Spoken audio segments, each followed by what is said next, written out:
we'll extend words of welcome to the delegation from the Starehe Boys Center and the Senator for Kisumu. The Senator for Kisumu will also extend a word of welcome to welcome the delegation from Kisumu. The three of you, each under 1 minute. Let's proceed, Majority Leader.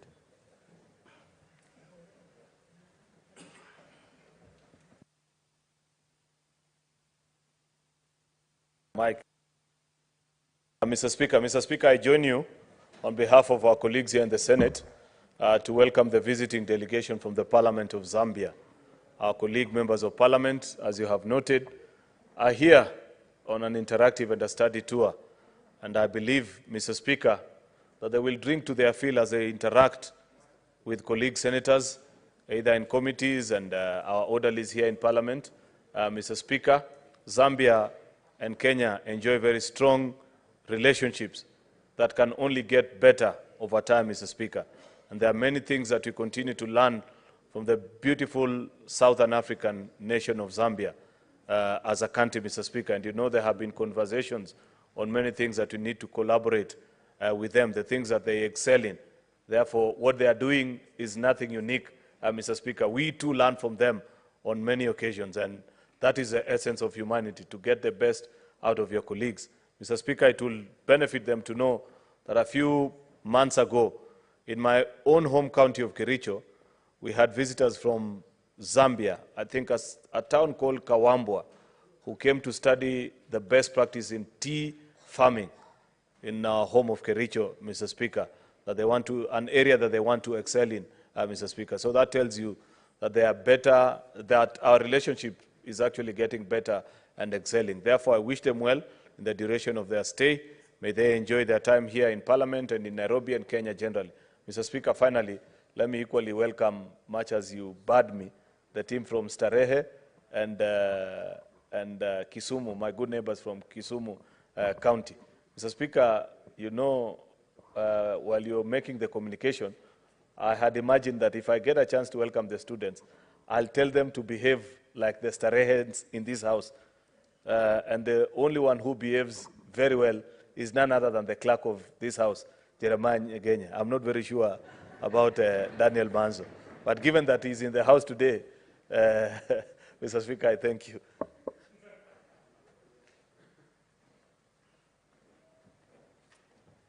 Thank you, Mr. Speaker. Mr. Speaker, I take the opportunity to welcome the students from Starehe Boys Center, that they may follow the proceedings of the House. I am file number 8336, and I was in Chaka House. And Mr. Speaker, I would like to highlight just in one sentence about the voluntary service, that every student who goes through Starehe Boys Center must serve, you know, to any institution, either the hospitals or Parliament, the libraries, for free for at least 2 weeks, so that they may serve the nation, and they will learn to give voluntary service to the nation.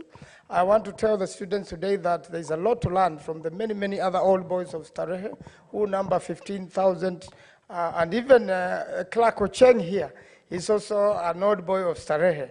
And I want to tell them that voluntary service is very important, Mr. Speaker. We want other schools to emulate that, so that, and also Kenyans, that at one time we can give free service to the nation. I thank you, and I welcome the students from Starehe Boys Center. Strengthen to serve, na tulenge juu.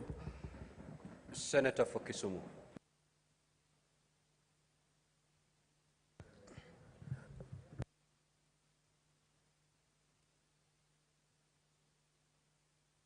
Thank you, Mr. Speaker, for the opportunity to welcome the members of the County Assembly from Kisumu County Assembly to Senate. I believe, Mr. Speaker, that the members of the County Assembly of Kisumu are here to learn the best traditions of Senate, and specifically the role of Senate in oversight under Article 96. Mr. Speaker, the timing of the visit of the members of the County Assembly of Kisumu is important, given that only 2 days ago, the governor of Kisumu County appeared before the Parliamentary Accounts Committee and displayed for 4 years Kisumu County Executive has had 4 adverse reports. 4 adverse reports, that is next to a disclaimer. I believe that the MCAs, and I think that the County Assembly has done fairly well, they have had qualified reports for the last 4 years.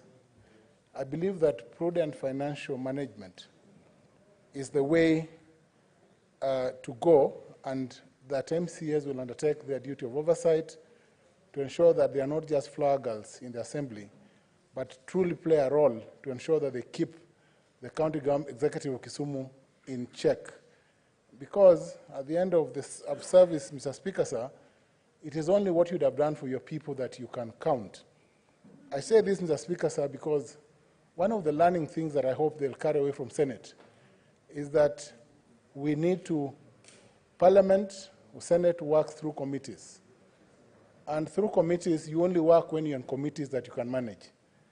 I know that in the County Assembly of Kisumu, we have members who serve in up to 9 or 10 committees, and that is not workable.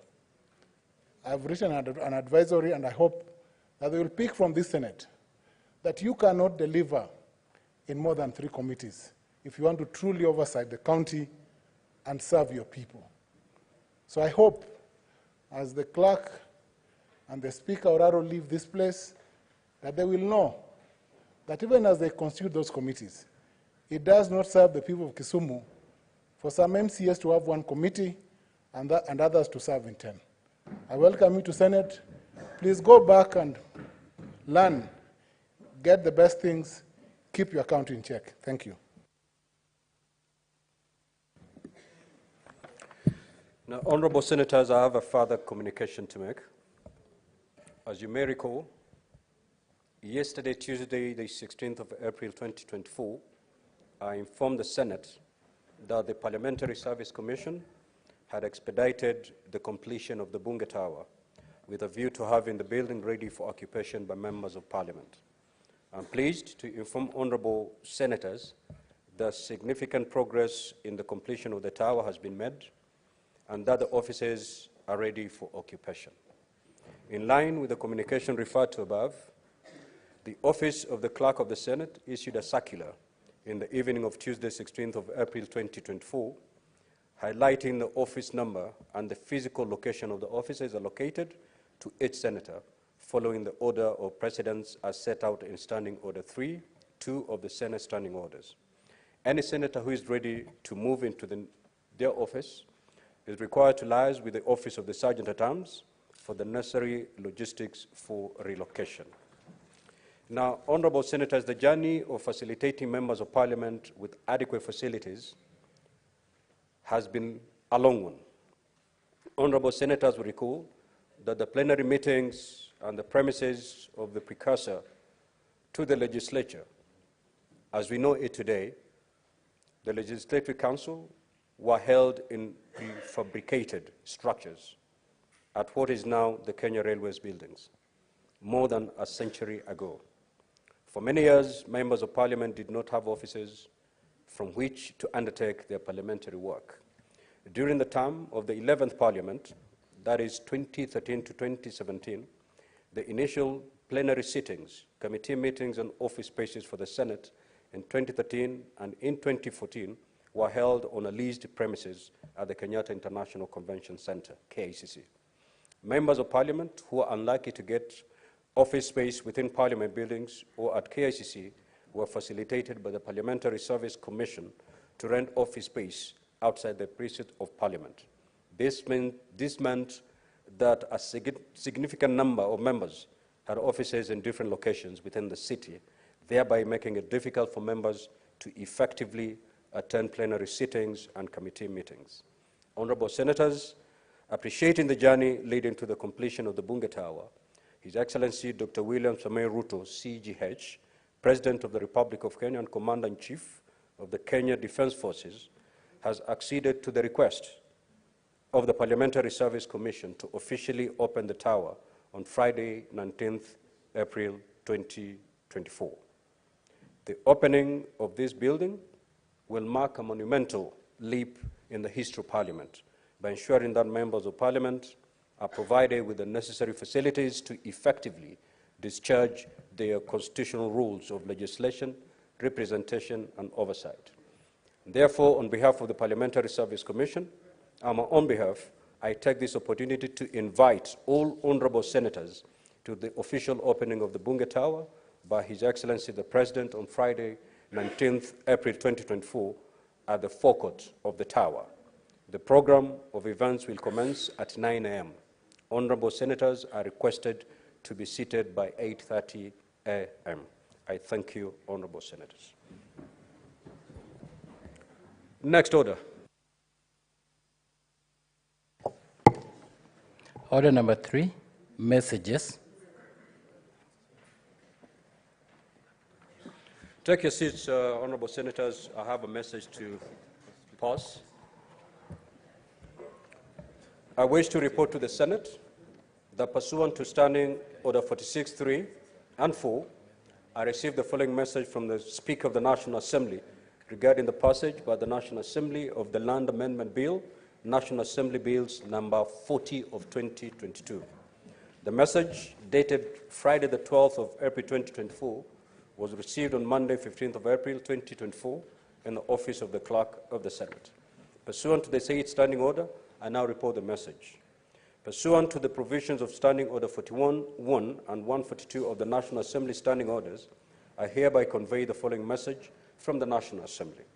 Whereas the Land Amendment Bill, National Assembly Bill number 40 of 2022, was published via Kenya Gazette Supplement number 165 on the 20th of October 2022 as a bill seeking to amend the Land Act number 6 of 2012 to provide that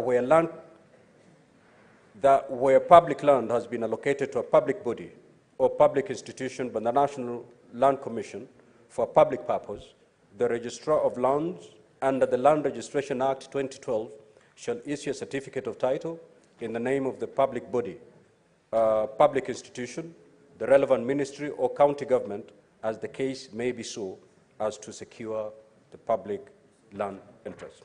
And whereas on the 20th of March 2024, the National Assembly considered the said bill and passed it without amendments and in the form attached hereto.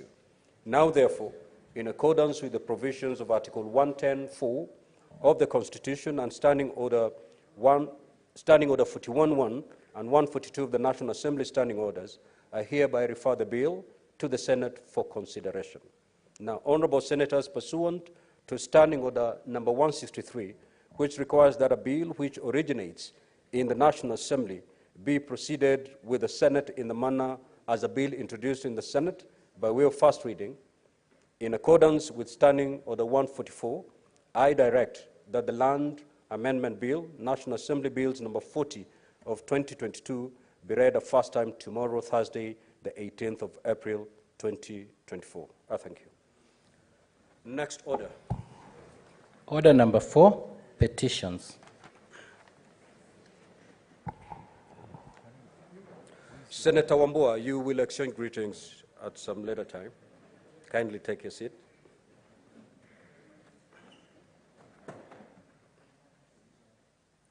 Senator Muma, I've got a communication to make. Kindly take your seat.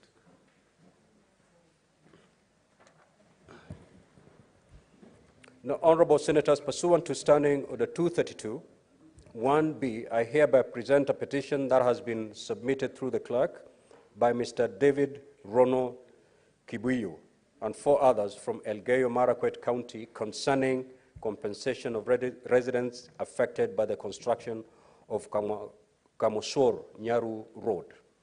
As you are aware, Article 119(1) of the Constitution states, and I quote, "Every person has a right to petition Parliament to consider any matter within its authority, including to enact, amend, or repeal any legislation."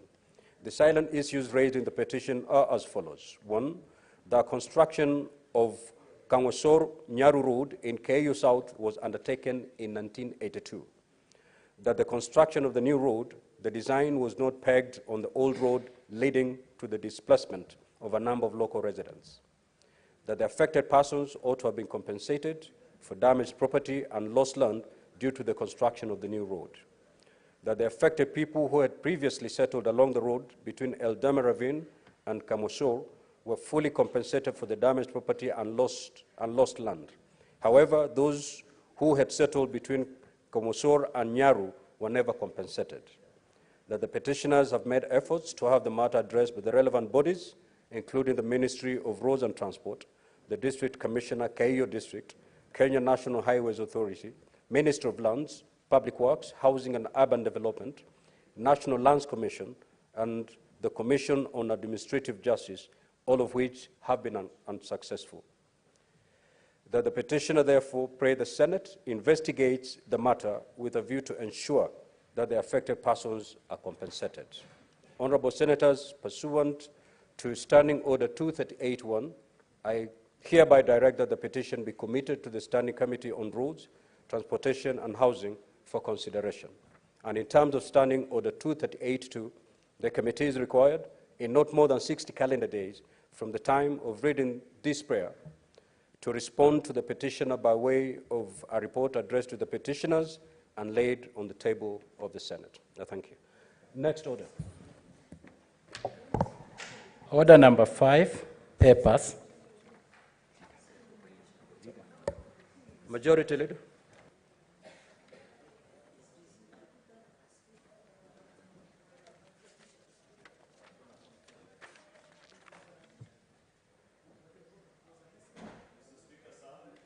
I beg to lay the following papers on the table of the Senate today, Wednesday, the 17th of April, 2024. The Fisheries Management Development and 1. Beach Management Unit Regulations, Legal Notice number 49 of 2024. Inland Fisheries Regulations, Legal Notice number 50 of 2024.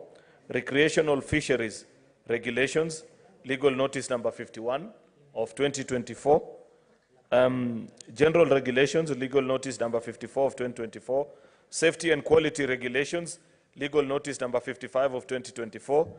Aquaculture Regulations, Legal Notice number 56 of 2024. Reports of the Auditor General on the financial statements of the following.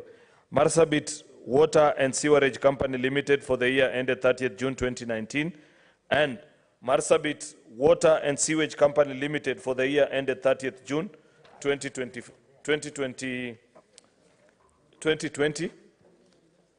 Reports of the Auditor General on the financial statements of the following for the year ended 30th June 2021. Marsabit Water and Sewage Company Limited. 2. Marsabit County Enterprise Fund. Reports of the Auditor General on the financial statements of the following for the year ended 30th June 2022. Marsabit County Enterprise Fund, Marsabit Water and Sewerage Company Limited. Reports of the Auditor General on the financial statements of the following for the year ended 30th June 2023.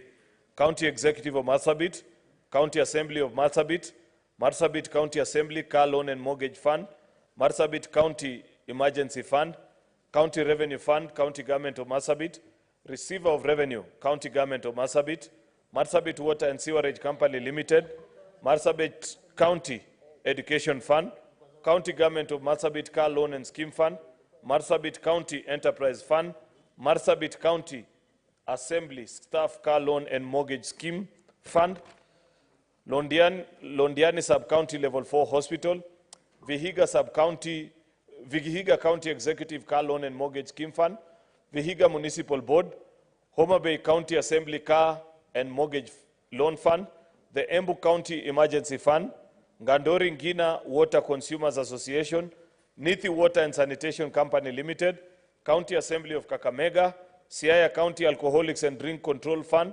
Kapsabet Nandi Water and Sanitation Company Limited, Kisumu Urban Project Advance Committee, County Government of Kisumu, Kisumu Urban Project Cash Expenditure Fund, Kenya Health Sector Program Support 3, which is Canada, County Government of Kisii, Nairobi Sanitation Output Based Aid, OBA, Project IDA Grant, Nairobi Water and Sewerage Company, Busia Port Victoria Household Sanitation Project by Busia Water and Sewerage Services Company Limited. Mr. Speaker, I beg to lay. Next order. Order number 6, notices of motion.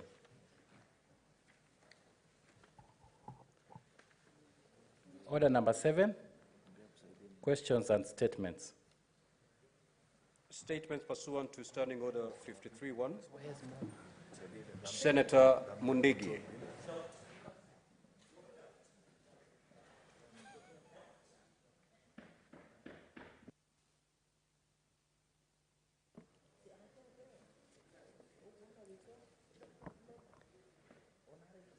Mr. Speaker, sir, request for statement on the ongoing strike by medical personnel in the country. Mr. Speaker, sir, I rise person to Standing Order 53-1 to check a statement from the Standing Committee on Health regarding the ongoing strike by medical personnel in the country. In the statement, the committee should, 1, provide data on human life losses and estimated economic loss incurred due to the ongoing strike by doctors and other medical staff that has paralyzed access to health care in the public hospital. 2, outline the plans in place by the Ministry of Health to ensure that emergency life-saving medical services are not denied to Kenyans during the strike. Explain the step the ministry is taking to ensure that dialogue between the various stakeholders is successful to alleviate suffering and ensure access to medical care across the country. And 4, recommend legislative interventions to address the gaps observed and avert the withdrawal of critical health service. Can I speak? Can I lead the second one? Yes, Honorable Senator, you may proceed. Okay. Thank you, Mr. Speaker, sir. Request for statement on health, on the welfare of teachers employed by the Teachers Service Commission, TSC, on fixed-term contract. Mr. Speaker, sir, I rise person to Standing Order 53-1 to check a statement from the Standing Committee on Education regarding the welfare of teachers employed by the Teachers Service Commission, TSC, on fixed-term contract. In the statement, the committee should, 1, state the number of teachers, past and present, employed by Teachers Service Commission's TSC and have worked on fixed-term contract for more than 10 years, providing details on their entitlement to payment of gratuity or NHS retirement benefit. Explain the rationale for TSC decision to maintain teachers on which terms for prolonged periods without regard for their satisfactory service, providing details on any policy in place for transitioning from fixed-term contract to permanent and pensionable terms. 3, explain the discriminatory and unfair treatment by TSC of Mr. Epantas Ireri Kadagana from Buong County, TSC number 264267, and several others who served on fixed-term contract for up to 20 years until their retirement, but did not receive any gratuity or retirement benefit.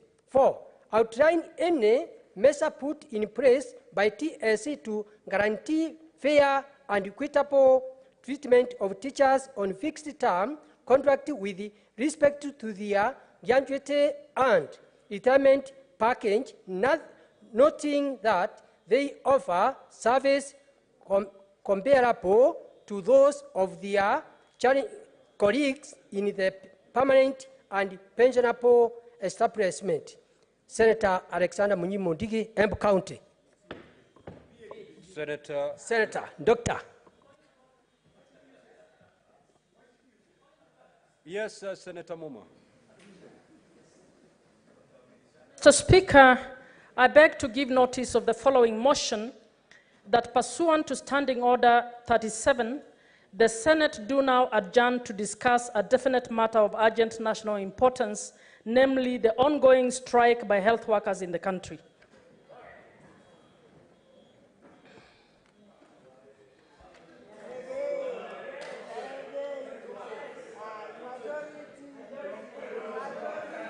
Order, order, order, order.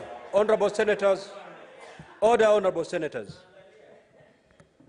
Pursuant to Standing Order 37.5, I have confirmed that indeed the requisite threshold has been met, and therefore I direct that the Senate will adjourn at 5:30 p.m. to discuss the said motion.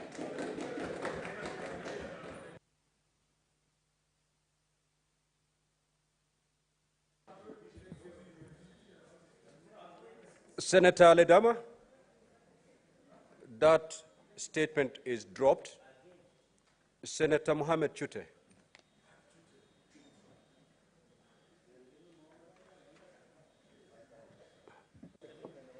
Thank you, Honorable Speaker. I'm requesting for a statement. Honorable Speaker, I am requesting for a statement on the dumping of nuclear waste in the northeastern and upper eastern region of Kenya by multinational oil exploration companies in the 1980s. Mr. Speaker, sir, I rise pursuant to Standing Order 53.1 to seek a statement from the Standing Committee on Land, Environment and Natural Resources regarding the dumping of nuclear waste in the northeastern and upper eastern regions of Kenya by multinational oil exploration companies in the 1980s. In the statement, the committee should, 1, initiate an inquiry into and table a report on circulating reports of dumping of nuclear waste in the northeastern and upper eastern regions of Kenya by multinational oil companies in the 1980s, which contaminated underground water reservoirs, leading to a surge in cancer cases in Marsabit, Samburu, and the neighboring counties. Number 2, detailed actions, if any, taken by the government against culpable multinational oil exploration companies. Number 3, clarify whether the government plans to provide support, financial or otherwise, to the victims of cancer and related illnesses in the affected regions. And finally, Mr. Speaker, number 4, outline any initiatives undertaken by the government to address the rising cancer cases in the regions and remediate the environment by eliminating toxic waste. Thank you very much, Honorable Speaker. Senator Beth Siengo.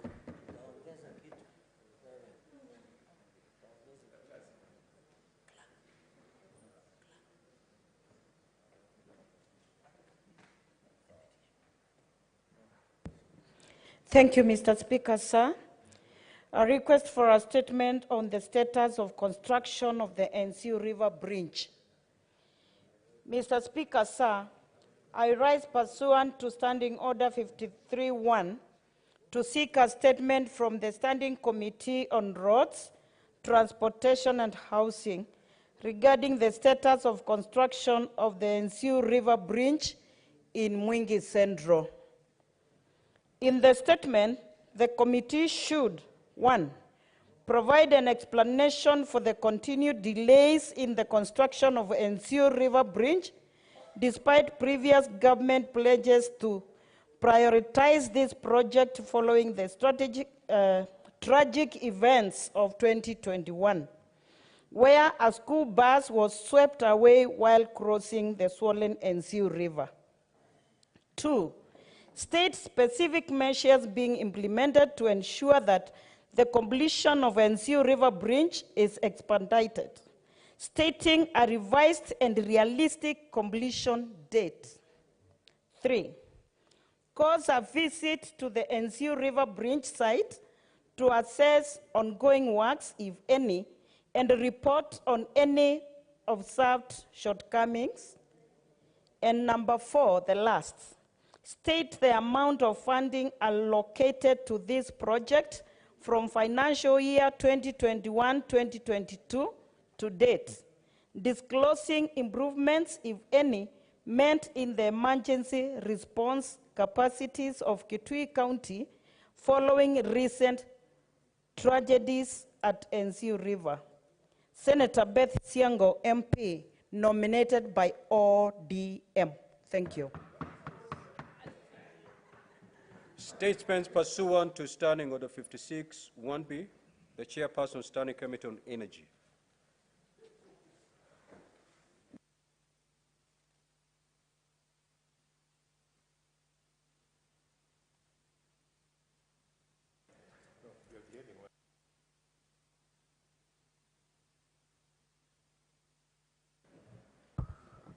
Thank you very much, Mr. Speaker. Sir, I guess the technology at times becomes a challenge.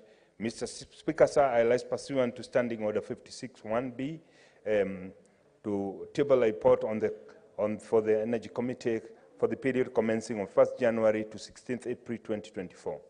Mr. Speaker, sir, I rise pursuant to Standing Order 56-1B to make a statement on the activities of the Standing Committee on Energy from January 16th to April 2024. Mr. Speaker, during the period under review, the committee held a total of 15 sittings and considered 8 statements. The committee also considered 2 bills and 1 petition. Mr. Speaker, sir, the Energy Amendment Bill of 2023, Senate Bill 42 of 2023, the status of the bill is before the committee, was published on 1st September 2023 and introduced in the Senate by way of first reading on Tuesday, 17th October 2023, and thereafter stood committed to the Senate Steering Committee on Energy for the consideration and facilitation of public participation. The committee proceeded to undertake a public participation on the bill. In this regard, the committee published an advertisement in the Daily Nation and Standard newspaper on Tuesday, 19th October 2023, inviting members of the public to submit written memoranda to the committee on the bill by 3rd November 2023. The committee considered the memoranda received and adopted the report on 28th November 2023. The bill is currently waiting the second reading. Mr. Speaker, sir, the local content bill of 2023, that is Senate Bill number 50, status is before the committee, was published on 24th November 2023 and was introduced to the Senate by the way of first reading on 28th March 2024, and thereafter stood committed to the Senate Standing Committee on Energy for consideration and facilitation of the public participation. The committee proceeded to undertake public participation in the bill.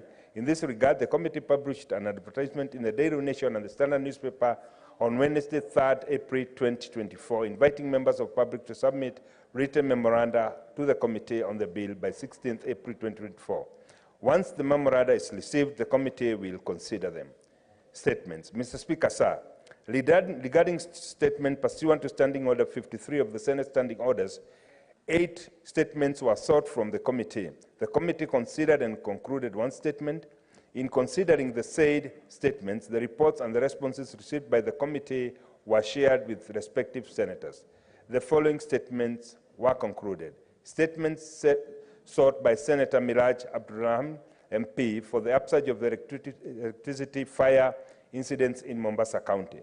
Mr. Speaker, sir, the Annex 1 lists the status of each of the 14 statements that are pending before the committee. Petitions. Mr. Speaker, sir, on Wednesday, the 16th November 2023, a petition by the residents of Buyombo Village in Kilifi County concerning the protection of the right of life, health, and a clean environment and the other constitutionally protected rights and fundamental freedoms were presented to the Senate pursuant to Standing Order 236 and referred to the Senate Standing Committee on Energy pursuant to Standing Order 238-1. Their prayers included ordering all responsible state agencies to remove Uyombo from the list of possible sites for nuclear reactor. The committee has scheduled meetings with all the relevant stakeholders and petitioners. Mr. Speaker, sir, on Friday, 1st March 2024, the committee went to Uyombo Village in Kilifi County to meet the stakeholders to the petition. During the presentation, NUPEA notified the committee that on the 13th July 2023, a court case number listed Mkogoro and Zawadi versus Nuclear Power Energy Agency and 4 others was filed at the Environmental and Land Court in Marindi. The committee observed that pursuant to Standing Order 103 of the Senate, a matter is considered to be sub judice when it refers to an active criminal or civil proceedings, and the discussion of such a matter is likely to prejudice its fair determination. In line with the Standing Orders 103, the Senate Standing Committee orders, the committee resolved to adjourn the meeting, having declared the matter as sub judice. A report on the petition will be tabled on the 18th March 2024. Inquiry. Mr. Speaker, sir, the committee conducted an inquiry on the high cost of electricity in the country, adopted and tabled its report to the Senate on the 20th September 2023. The report of the committee was adopted by the Senate on Wednesday, 28th February 2024. Mr. Speaker, sir, the committee made several recommendations, including that within 14 days after the adoption of the report by the Senate, the Minister of Energy should disclose the full identities of the beneficial owners of the IPPs, including the companies listed as shareholders in foreign jurisdiction. That thermal power plants should convert to HFO and LNG in accordance with their respective PPAs within 18 to 36 months. That the Ministry of Energy should facilitate track or to prioritize completion of the following lines. 1. The 132 kV Nalok-Bomet line within 12 months, which will allow the switching off of the Muholoni gas turbine plant, whose cost of production is the highest in the country. Completion of the proposed 400/220 kV Mariakani substation within 3 months, which would allow for Suswa to Mariakani through Isinya to be energized and therefore allow more geothermal generated power to flow to Mombasa. And the completion of the Takwel-Otum-Kitare line within 3 months, which will stabilize power in the Western region. That the Ministry of Energy, in consultation with all thermal plants, should institute a mechanism to purchase HFO oil in bulk within 90 days of adoption of this report. That the Ministry of Energy, through KPLC and the independent power producers, renegotiate the current power purchase agreement with a win-win solution for both parties within 12 months of the adoption of this report. F, that the KPLC should purchase power based on merit order, giving preference to the cheaper power producers. Mr. Speaker, sir, if the above recommendations are implemented, the cost of electricity is expected to reduce significantly. Committee engagements. Mr. Speaker, sir, the committee has also been looking into the procurement process of prepaid meters by KPLC. Mr. Speaker, we engaged on the companies that have won tenders to supply meters to KPLC, and it was very evident that a majority of them are up to 70% foreign-owned. Of 4 companies we engaged, only 1 company was 100% Kenyan. This raises the question on the local content and skill transfer. The committee is of opinion that all the manufacturing of these meters should be done in Kenya. Mr. Speaker, sir, a lot has been said about the government-to-government oil deal, and the committee is looking into the matter and will inform the House on its finding. Mr. Speaker, sir, my committee is also alive to the recent development of alleged shillings 19 billion worth of diesel that was imported to the country illegally. My committee will report on its finding to the House as soon as the matter is concluded. In conclusion, Mr. Speaker, sir, as I conclude, the committee intends to carry out the following key activities during the next quarter. Follow up on the implementation of the recommendations made from this inquiry on the high cost of electricity. Follow up on the approval of the field development plan for the Turo by the Minister of Energy and Petroleum.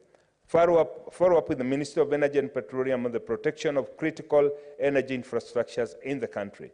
Conduct a campaign in the country on ways Kenyans can individually save on the cost of energies. Meet with the Minister of Energy and Petroleum regarding the procurement of energy equipment like transformers and meters, which are critical components in electricity connectivity.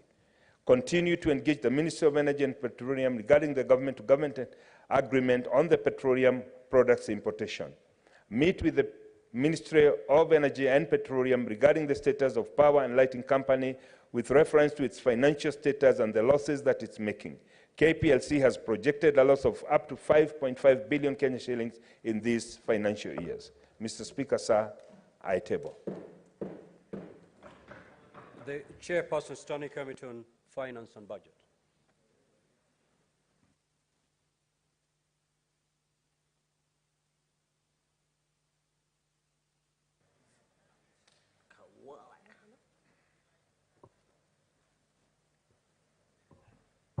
Thank you, Mr. Speaker.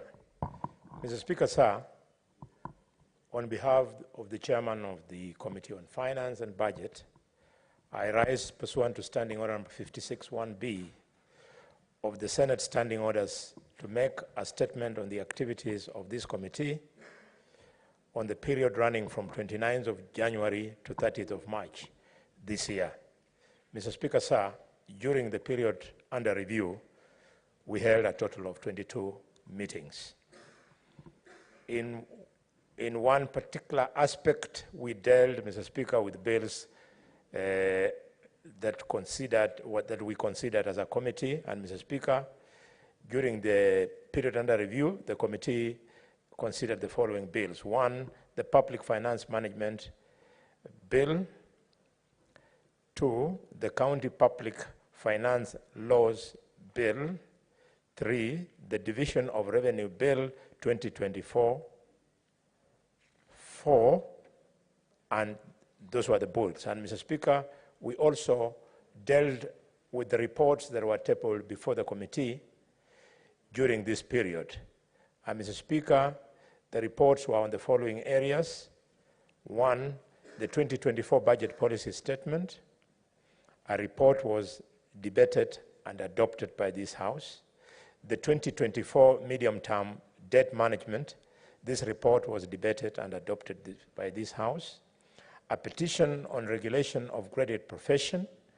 And finally, Mr. Speaker, the status of implementation of grants on supplement of construction of the county headquarters in the counties of Isiolo, Tana River, Lamu, Tharaka Nithi, and Nyandarua. Mr. Speaker, this report is awaiting consideration and adoption by the House. The third category, Mr. Speaker, was on statements before the committee. During the period under review, the committee deliberated and concluded on the following 5 statements. 1, the status of pending bills in Kakamega County that had been brought before the House by the Senator of Kakamega, Dr. Boni Khadwale, CBS, MPH, CHB, and others. No, I wanted to differentiate the doctorate of Professor Mundiki and mine. Senator Boni. Thank you, Mr. Speaker. With your permission, Mr. Speaker, on the rental fees incurred by the county government of Kakamega, again by the Senator of Kakamega, revenue of generation and usage by the county government of Kakamega, again by the governor, the Senator of Kakamega, payments made to all garbage collectors and sewerage service providers by all counties for the financial year 2021-22 and 2022-23 and 2023-24, this as requested by Senator William Kisang, MP. And finally, customs regulations and taxation for travelers returning to Kenya via the Jomo Kenyatta International Airport. This was raised by the distinguished senator nominated Shakila Abdallah. Mr. Speaker, sir, I have annexed in Annexure 1 the status of each of the 28 statements that are pending before the committee.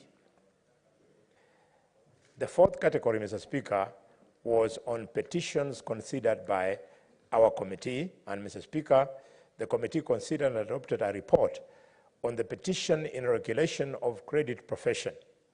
The petition had been submitted to the Senate by CIS Certified Public Accountant Mokaya Magembe Bernard and the Council of Institute of Credit Management of Kenya.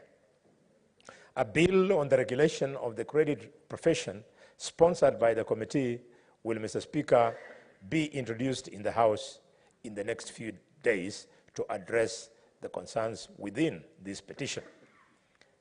The fifth category was legislative proposals considered by my committee.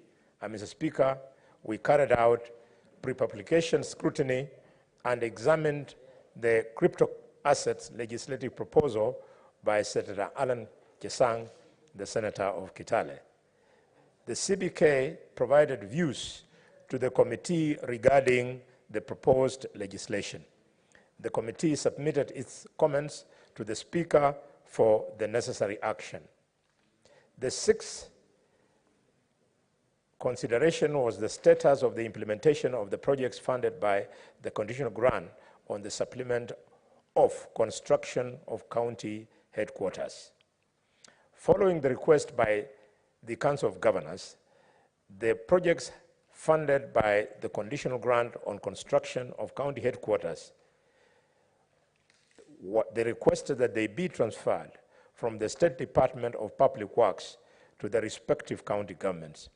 The committee held a multi-agency meeting with the National Treasury, State Department of Public Works, the Council of Governors, and respective county senators and Intergovernmental Relations Technical Committee. Mr. Speaker, the purpose of the meeting was to deliberate on a joint position and determine the best way forward on how to fast-track these stalled projects to ensure the intended purpose for which be accomplished. Mr. Speaker, the committee tabled the report to the Senate with the recommendations, among others, that the overall responsibility of project management, including supervision, monitoring, and payment of contractors of the project, should be handed over to the respective beneficiary county governments. This report, Mr. Speaker, is awaiting consideration of this House, debate, and adoption. The seventh activity is on the activities for the committee in the next quarter. Mr. Speaker, the committee is scheduled to consider the following business. One, report of the Public Finance Management Bill, and two, matrix of stakeholder submissions on the county public finance laws. Three, the Division of Revenue Bill 2024, the County Allocation of Revenue Bill 2024, the County Government's Additional Allocations Bill 2024, the Medium-Term Review Strategy, the Control of Budget, County Government's Budget Implementation Reports, and finally, the statements pending before the committee. Mr. Speaker, the committee appreciates all the stakeholders who are available or who we consulted for valuable information that was availed to us. I also thank the members of the committee for dedication and commitment to ensure execution of the committee mandate. I also acknowledge the support accorded to the committee by the Office of the Speaker and the Office of the Clerk in facilitating the committee to effectively implement its work. Mr. Speaker, I thank you. The Chairperson, Standing Committee on Health.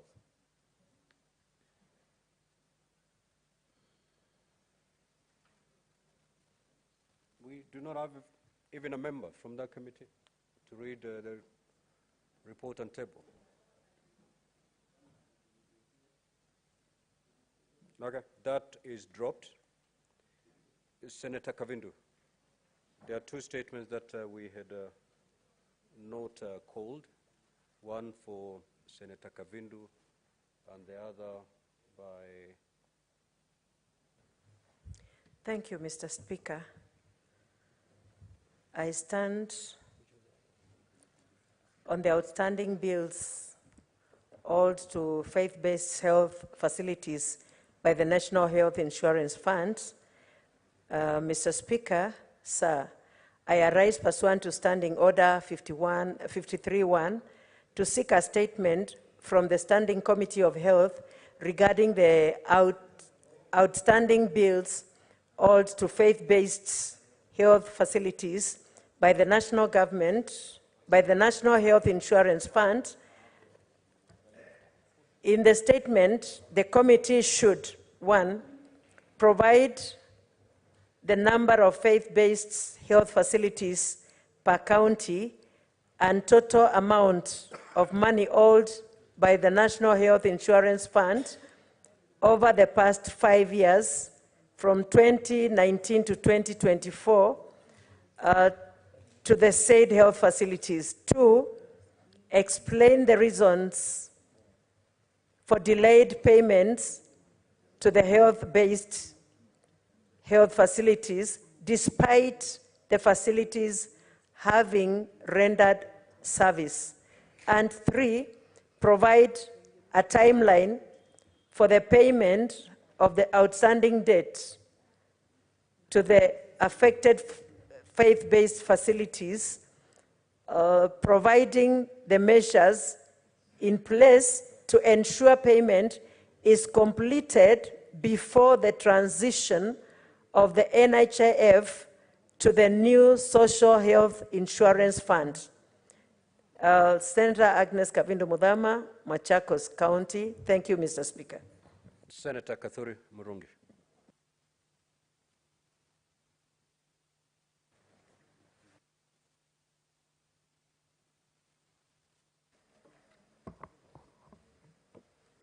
Thank you, Honorable Speaker, for this opportunity to present this statement. My statement is on the drastic reduction in mineral prices. Mr. Speaker, sir, I rise pursuant to Standing Order 53.1 to seek a statement from the Standing Committee on Trade, Industrialization and Tourism regarding the drastic reduction of mineral prices and other issues affecting the mineral sector. In the statement, the committee should, 1, investigate and report to the Senate the reasons for the drastic reduction in mineral prices from Kenya shillings 2,000 to Kenya shillings 300 per kilo, and the allegation of illegal charges of up to $4.5 US.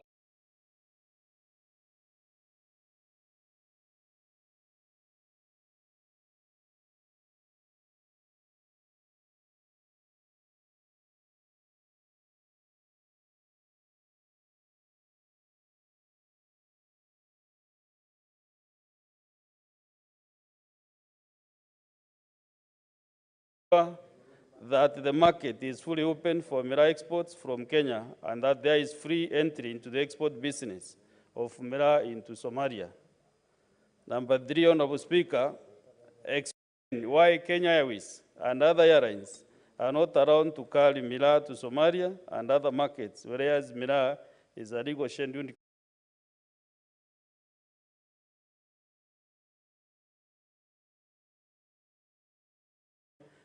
To revitalize the industry. And lastly, Mr. Speaker, sir, state the measures put in place by the ministry to negotiate the reopening of closed mineral markets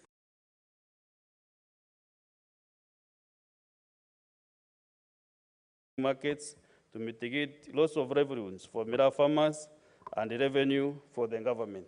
I thank you, Honorable Speaker. Next order, Clerk. Order What number is your 8. issue, Senator Fernande?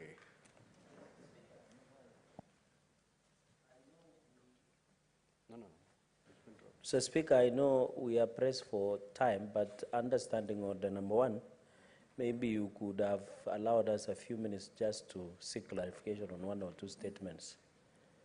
Maybe you can pick either a few members, both sides. Yeah, Senator Fernande, I would easily accede to that request. But you must note we have lost 1 hour. From 5:30, we'll adjourn to discuss that motion. And therefore, we need to squeeze whatever is in the order paper up to 5:30. So I'm sorry, I may not be able to allocate some minutes for purposes of intervention. Next order, Clerk. Order number 8, the Statutory Instruments Amendment Bill, National Assembly Bills number 5 of 2023, first reading. A bill for an act of parliament to amend the Statutory Instruments Act. Next order. Order number 9, the Election Offences Amendment Bill, Senate Bills number 9 of 2024, first reading. A bill for an act of parliament to amend the Election Offences Act. Next order. Order number 10, the Statutory Instruments Amendment Bill, Senate Bills number 10 of 2024, first reading. A bill for an act of parliament to amend the Statutory Instruments Act to provide for the timelines within which statutory instruments shall be made and for connected purposes. Next order.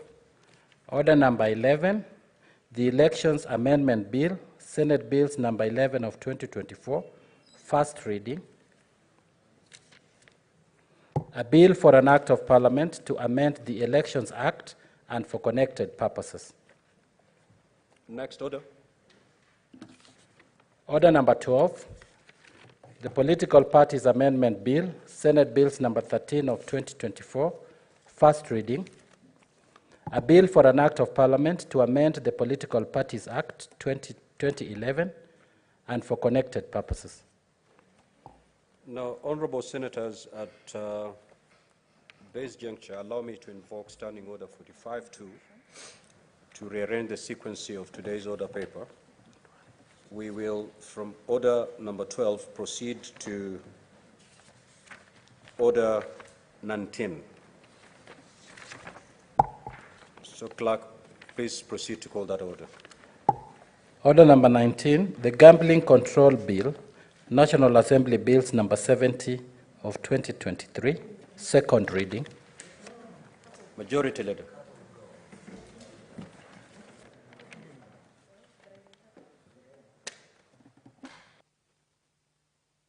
Mr. Speaker, I beg to move that the Gambling Control Bill, National Assembly Bill number 70 of 2023, be now read a second time.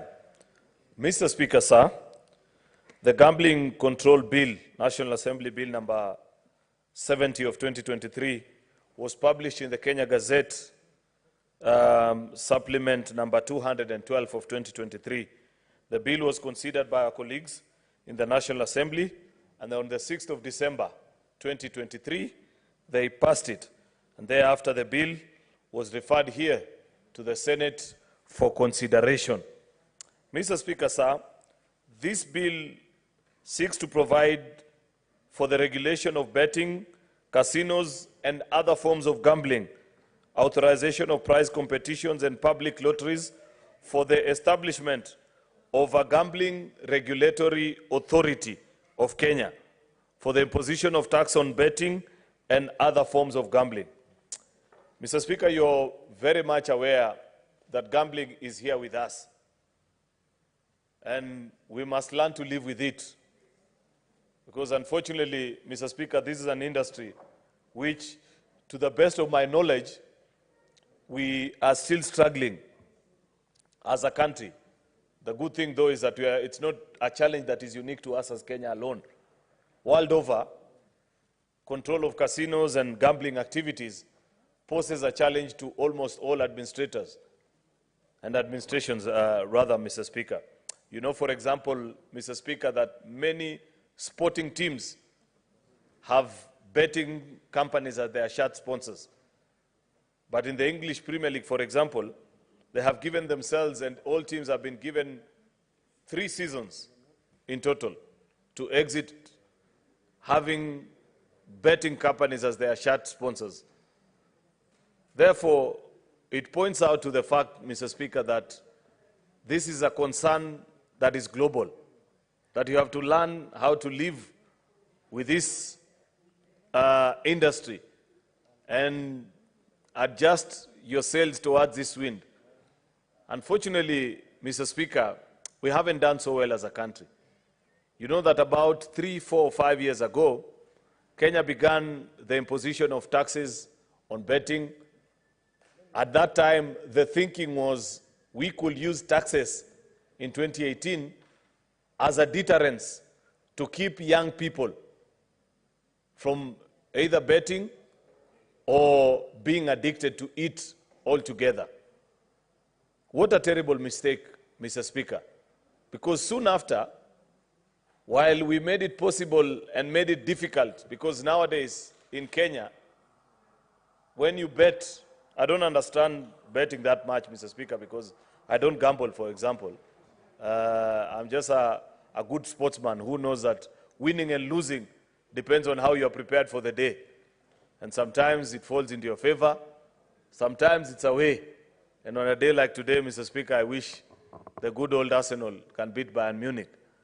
But if you speak to other people, they'll tell you that they have already placed a bet and they know what needs to happen. So, Mr. Speaker, if you're betting in Kenya, you as a bettor, the minute you place the bet, like Senator Sifuna is now telling me he has already placed a bet, he has already been deducted part of that money. And if you were to win, there'll also be a deduction, because it tells you that our thinking as a country is that we can use tax as a deterrent so that many young people don't engage themselves. Unfortunately, what have our young people done and the people that are engaged in betting? They have actually moved on from betting using platforms that are available here and able to be controlled here in Kenya. They are now betting online with companies whose jurisdiction remains unknown, even globally. I know many young people, and while I say this, I say it as a very difficult time because I have a young man actually who's a good friend and a supporter who's lying in the morgue as we speak. He used to work at an M-Pesa shop, went to some betting site, I'm told it's called Aviator. You know, when I was told the story, Mr. Speaker, then I realized that I have grown old. I think because I sit amongst people who are older than me, I've always imagined that I'm still young. But the reality is dawning on me that there are many things that I don't know, things that could not be said of a few years back. So I hear there is a betting, either platform or whatever, and when they placed their bet there, they lost over 120,000. Money which would otherwise be referred to as a float of the shop they were running. And since they feared the owner of the shop, they decided to take their own life. The story is replicated across the country. Many, either offline or online betting sites that are available and are being now used by young people, because with the absence of, you know, when you bet on, say, an M-Pesa or a locally regulated platform, the tax revenue people are able to keep track of what you're doing and therefore are able to recover this tax. But many of these young people, I have pointed out, Mr. Speaker, are now betting online and paying using either their cards or whatever other forms of payment, Madam Speaker, using channels that are unknown to the government, Mr. Speaker, and therefore even our regulation of the same is limited. And this is, again, like I have pointed out, not a challenge unique to Kenya. These gaming sites are so advanced in their gaming machines such that even if you are to block their IP address, they have the ability to generate a new one within seconds. Countries that are far more advanced than us technologically, Mr. Speaker, have not been able to successfully regulate it. Therefore, this is an attempt to shift our thinking and know that because it is almost impossible to deter, because betting is a matter of personal choice. People decide to either bet or not to bet. And therefore, you must make ways of living and surviving with this phenomena that is here with us, Mr. Speaker, so that you're in a position and are able to either control, manage it, Mr. Speaker, or guide it in a way that provides a good platform for you as an administration or as a government, Mr. Speaker, to regulate this activity. Therefore, this bill is providing us with this framework, Mr. Speaker, because of the challenge that I have just explained. Issues of tax evasion, issues of underage gambling. You know, any person today with an access to the computer, Mr. Speaker, can actually participate in gambling activities. because like I have pointed out, some of these sites are actually online, and there's no regulation on age, who can access these sites and who cannot, Mr. Speaker. There is also, Mr. Speaker, despite the fact that there are very enhanced monitoring mechanisms for these gaming initiatives, it is crucial at this time to create a safe, fair, and socially responsible gaming environment. Basically an admission, like the rest of the world has had to do, that gambling is here to stay with us. And there are people who will gamble either way. Therefore, the best thing to do is for you to set up a fair and a good environment and regulate it properly, Mr. Speaker, so that it is done in a manner that you can keep sight, keep track, be able to assist people if there are issues of addiction, for example, place the responsibility. In fact, Mr. Speaker, I was hoping, because further down the bill, and I have taken time to quickly scan through the report of the Departmental Committee on Labor, and the chair is here, he can correct me if I'm wrong. I was hoping that we could actually impose certain responsibilities socially on these gaming companies, such that if you have an addict, by law in other jurisdictions, Mr. Speaker, in other jurisdictions that have understood this concept, what they do is that there is a percentage of their revenue that is purely dedicated, Mr. Speaker, into managing, Mr. Speaker, addictions. And you're forced that go through your systems, check if Senator Osotsi make this much and is spending a particular amount on gambling, then you are flagged by the system and they are able to tell and say this particular individual is living dangerously in the gambling space, and therefore they organize conferences for you and some training on their own budget as a gambling company. That demand is placed on you. It is my sincere hope that perhaps, maybe even as we discuss this bill, people can think about how to make better demands from this company so that we don't end up having many young people losing the opportunity. Mr. Speaker, we know that even as we struggled, for example, you know, I don't want to mention the name so that I'm not accused of using premium platform, that is Parliament, of promoting the activities of one company against the others. But one of the most prominent companies that came out and made betting known across the country, when they had difficulties here in Kenya, they went out and set up shop in Tanzania, just next door here. And because Tanzania as a country managed this issue better than us, today that company does almost 10 times the revenue they used to do when they were here in Kenya, Mr. Speaker, despite the fact that Kenyans are known to have more disposable income than our colleagues in Tanzania. Secondly, Mr. Speaker, they sponsor their local leagues in many sports. Part of the teams that they sport participate even in the African Champions League and go as far as the semis and the quarterfinals on account of prudent use of these resources that have been generated. Therefore, Mr. Speaker, like I have observed, as a country, we must make a decision and know how to live with this industry rather than to try and curtail it. Because if there's a lesson that we have learned the last few years, excuse me, then it is that you cannot curtail the operations of this industry. You can only learn how to do it better. There is an idea, Mr. Speaker, that is proposed in the bill, which is to establish clear guidelines on how you protect also consumers from exploitation. I've explained that. And also you combat issues of money laundering. Gambling companies and gaming casinos, Mr. Speaker, are avenues that have been used as well to money launder, you know, and therefore it is important to regulate this environment. Therefore, Mr. Speaker, the creation of the Gambling Regulatory Authority will provide an oversight and enforcement promoting a safer gambling environment. Additionally, the authorization of prize competition and public lotteries will offer opportunities for economic growth and entertainment.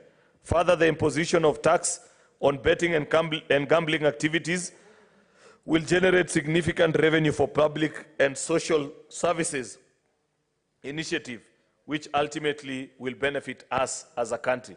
You know that there has been an attempt to do this through the sports fund, Mr. Speaker.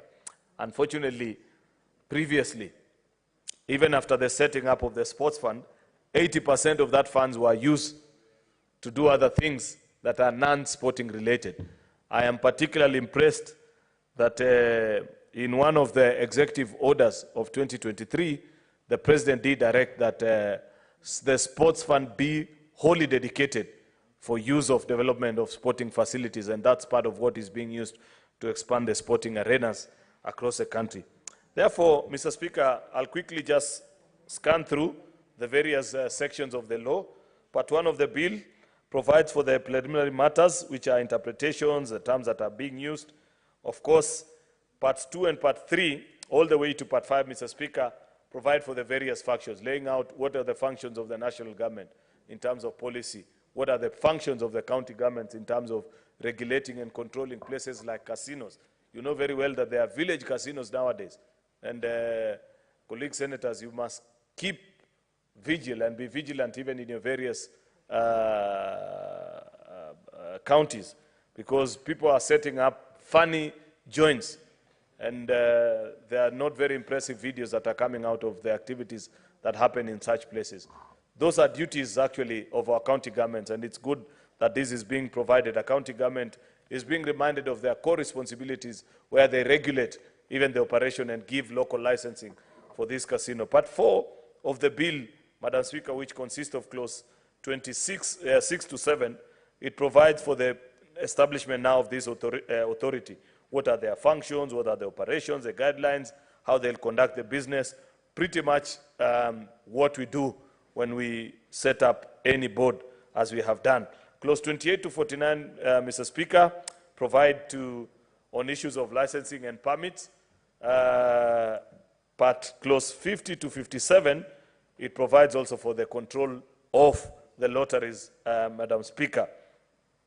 Part 7 of the bill, which is clause 64 to 66, provides the provisions on casino, slot machines that are all over, littered across the country.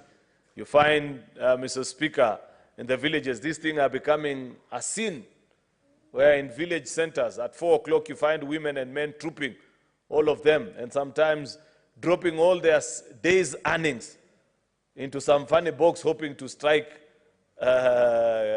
wealth or sudden wealth, Mr. Speaker.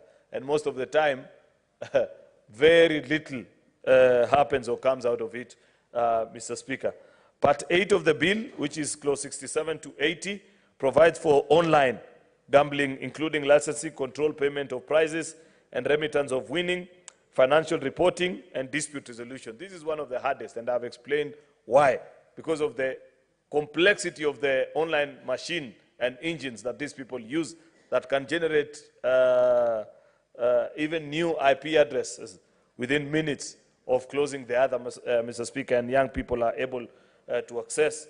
Remember, we lead a very tech-savvy society nowadays, Mr. Speaker, and therefore they are able to move quite quickly and resolve these issues.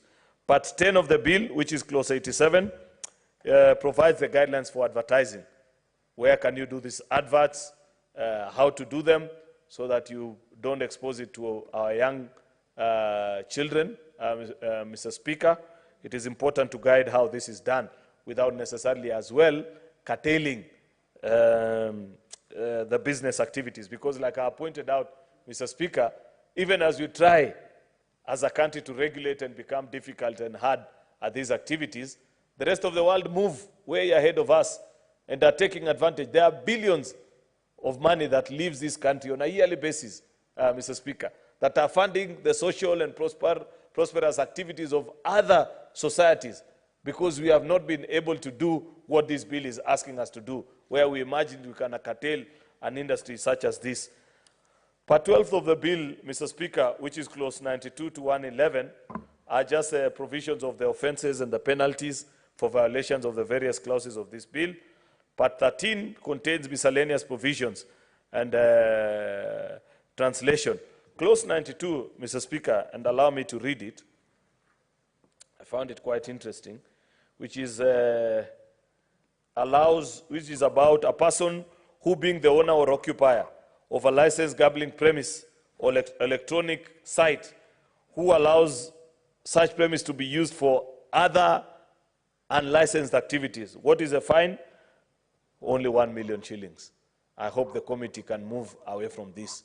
I have said times without number that, unfortunately, at state law office, or sometimes even here in Parliament, people, I think, copy-paste certain sections of law and just paste it there without reflection. It is an abuse of our legislative mandate also as parliamentarians for you to come and pass a law. You know how much money we are talking about here. And you're saying that tomorrow, if I went and opened a casino on Gong Road, and I'm minting millions illegally, then the only fine that I can be charged by law is 1 million shillings. You know what I'll do? I will never even pay for the license. I will tell you, fine me every day. Because they make more than 1 million every day. Therefore, I hope that as our committee, sometimes you go through many of these bills. Don't just tick the boxes. I have said it many times that many of these people don't reflect and internalize what laws we are passing. And I hope that as a house, we can rise up above this and set a fine that somebody knows that indeed, if you engage in certain illegal activities, then there is a consequence to it. Some of these industries are worth billions. Therefore, when you tell a Russian mobster who has come and set up something here, Mr. Speaker, that the only match you can find them is 1 million shillings, then they are excited and they say, oh, well, that's only 365 million in a year, while they make far more than that. Therefore, Mr. Speaker, I hope when we come to Committee of the Whole, Mr. Speaker, we shall be able to vary the fine. Senator Osotsi, you are normally very good at drafting amendments. I hope you are taking notes and will be able to help us as a House to do this better. Therefore, Mr. Speaker, with those very many remarks, I want to hear the opinions of colleagues. I also want to point out another area that have noted as having challenge with the drafting, is where boards are being set up and there is only one slot for a representative of COG, all the 47 counties. And committees of the House bring their report and they are okay with it. I am not okay with that. It's not about saying, I don't serve in committees. It is you members that serve in committees. I want reports of committees already amending those provisions. And I will support you. Because it's unfair that you have the PS for Treasury, you have the PS I don't know for what, you have the representative of AG, all people who are thinking in a particular way, facing off against one individual to represent the interest of counties. It's not fair. We are failing in our duty as a Senate. And I expect that when, as a committee, you have a responsibility to go through a legislation such as this, you don't return to the House a report okaying such provisions. Reduce. I have told you many of these boards, people just sit down and they copy and paste without applying their minds and appreciating that Kenya has since moved. Devolved system of government is here with us to stay. And therefore, I hope that when we are considering such legislations, Mr. Speaker, I will see at least near equal, if not equal, number of representatives between the national and the county governments, especially if it is a body that will oversee operations of activities that touch on the functions of both counties and national government. With those very many remarks, Mr. Speaker, I beg to move and request the Senator for Nandi, Senator Samson Cherargei, who probably knows what aviator site is because he's younger than me, to second. He's a Gabla, I don't know. Thank you, Mr. Speaker. And I want to congratulate the Majority Leader, Senator Aaron Cheruiyot and Kericho Senator, for this bill. And just on a lighter touch, that I hope he talks to the Majority Leader of National Assembly to be fast-tracking our bills the way we do here religiously. Mr. Speaker, you know, the only time I've interacted with gambling is when listening to the Gayle Rogers, the country minister, the coward of the county, Mr. Speaker. And every gambler has its own day and time, Mr. Speaker, as the coward of the county says. And you know, when you are listening to sound donors, especially on a Sunday evening, then that is when we interact with gambling, Mr. Speaker.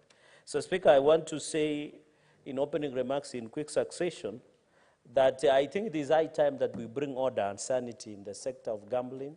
I remember in the last session, the Ministry of Interior brought an omnibus of trying to amend on the taxation of winnings, and it became a big problem because even at that time, the company by the name SportPesa, among other Betika and others, were complaining because they felt that they were being double taxed, but they were not declaring their winnings at that time. And looking into the future, Mr. Speaker, can you protect me from the commissioners who have a problem at hand or with the Buong Towers? Mr. Speaker, I don't want to go there. I know they are firefighting, Mr. Speaker, after I came gun blessings today at midday, so they are firefighting. Mr. Speaker, that is why we need to bring order in the sector. And Mr. Speaker, the only problem we have been having is that government does not know what gambling is doing, gamblers do, and the gambling companies, and then the gambling itself are not honest. I know in other religions it is not good or best practices, Mr. Speaker, to gamble, and we respect that.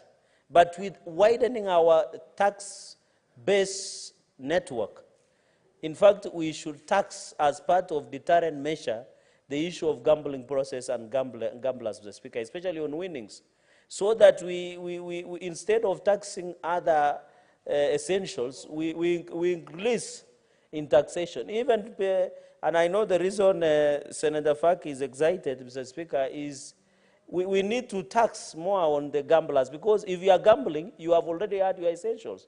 You have already had your basics, Mr. Speaker. But the sad reality is that, Mr. Speaker, is that most young people, and I know us, all of us here, who are politicians, will receive a message saying, send me 30 shillings, send me 200 shillings, send me 1,000 shillings. You can know, for people who are experts in gambling, will always know that that person intends to gamble. It's not about food, but it is about that, how to gamble, Mr. Speaker. And you know, as addictive as they are, while we say condolences to Senator Aaron and the people of Kericho over a young man who I think he lost over 250,000 through gambling, 150,000, sorry, thank you for that correction. And he had to commit suicide. So you can imagine this is a very serious issue. Just the way shisha and gambling are the same, it's addictive, just like any other desire. Mr. Speaker, on clause number 4, I agree 4G on the issue of conducting anti-money laundering and risk-based inspections, because yesterday, Mr. Speaker, courtesy of your office and your support, during the open governance, and you know we are having regional meeting in Nairobi, and His Excellency the President being the patron, as we launch plan number 5 or National Action Plan in legislative openness. Mr. Speaker, the Kenya is in gray in terms of illicit money. It has been found that Kenya, on the issue of money laundering, it has become a big problem, Mr. Speaker, and we are on the gray. And I want to advise the country that this issue of money laundering and illicit money in the economy, we must be very careful, because the moment we are blacklisted, you can never trade outside this country and outside Africa. So it's a serious issue. I agree we must look at the money laundering. Mr. Speaker, I remember in few years, when the issue of piracy money came, it became a serious issue where the country became, until we enacted an anti-money laundering law. So I agree that there should be a way so that this issue of gambling, Mr. Speaker, cannot be used to launder the proceeds of illicit money and money laundering, Mr. Speaker. As you are aware, in Brazil many years ago, and Brazil is a very beautiful country. I've been there on several occasions, especially on issues of agriculture and other issues, Mr. Speaker. I don't want colleagues to look at me suspiciously, but on issues of agriculture, imports of machinery, Mr. Speaker, that is the beauty about Brazil. I don't look at other things, Mr. Speaker. Mr. Speaker, there was what we call car wash scandal in Brazil, where some senior government officials, in allegations of corruption, used to steal money to use in a car wash. Interestingly, the story has it, it was next to the government buildings that car wash scandal. And they were using car wash scandal to try and money laundering. So there are instances where gambling companies are using this, Mr. Speaker, and therefore I agree with that, Mr. Speaker, so that I allow other colleagues in seconding this motion, Mr. Speaker, is on the issue of clause number 64, so that I just make 3 comments on the issue of may granted to operate a casino and other forms. I think this one we need to agree that, you know, Mr. Speaker, where should we put these gambling machines? Should we put next to a shopkeeper? Should we put next to the to where maize is being crushed?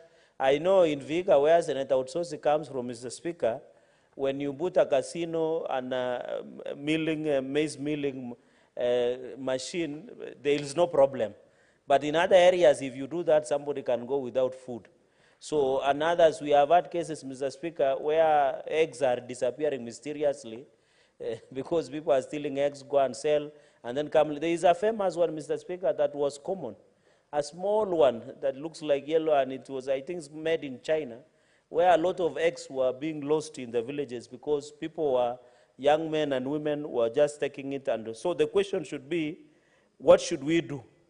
For example, the number and geographic, the way we have done, Mr. Speaker, with the zoning of bars and illicit near to schools, we must agree where to put. I think the presence of a tourist in a county like Mombasa, your county, Mr. Speaker, Kilifi, Kwale, among others, it should be cultural and religious distribution. Mr. Speaker, I said that earlier on, especially there are some religions who abhor the use of gambling, Mr. Speaker. The incidents and social consequences of compulsive and addictive gambling, I think there is an addiction. And Mr. Speaker, according to World Health Organization, addiction is not a disease. It's a disease, it's not an offense. And even, Mr. Speaker, I agree with Senate Majority Leader, Senator Aaron, when he says that the gambling companies must undertake even building rehabilitation or programs, Mr. Speaker. The way we are demanding of people who sell illicit brew and drugs, that they must develop rehab centers, so that this gambling is another addiction. There are young people who do not, if they don't bet, Mr. Speaker. In fact, Mr. Speaker, to be honest, I know many young people might not find this comfortable. But are you aware in this city and across the country, there are young people who only bet and survive on betting's earnings, Mr. Speaker, in rent, living large. When you go to Kilimani and some of these estates, you see them parking LX 600, Mr. Speaker, living large, wearing expensive watches and clothes, designer, Mr. Speaker, and kupiga sherehe all over, Mr. Speaker. Some of them are doing it based on earnings, but it is not predictable. We are not saying, but yes, we are regulating the sector. And then if you win, we must tax you so that we can get, so that when you buy your LX 600, you get a good road to drive on and get water in your apartment, or even get the affordable housing that the president wants to push, Mr. Speaker. So, in fact, job creation, I think, Mr. Speaker, and I saw a company in Westlands here. We must also bring order, Mr. Speaker, because some young people who we interact with daily, they win. But when they go to the company to claim, I'm trying to get the name in Westlands, that gambling company, Mr. Speaker, they refuse to give you your money after winning. So where is the recourse? So, Speaker, you are one of the senior fine lawyers in this republic, and the senior counsel is seated opposite you, is that, you know, they say when you go to Koinange or other places and you decide to quench your desires, when you don't pay in courts, you cannot run to court to demand payment for such services because it is considered illegal, immoral, and unlawful. So does the gambling in some of the culture and religion, Mr. Speaker, does... Senator Fernandez, would you wish to be informed by the senator from Mombasa? No, I look comfortable with him today to inform me. Proceed, Senator Faki. Thank you, Mr. Speaker. My learned friend, Senator Chergey, is not aware that courts are now very hard on those who consume fare without traveling. Thank you.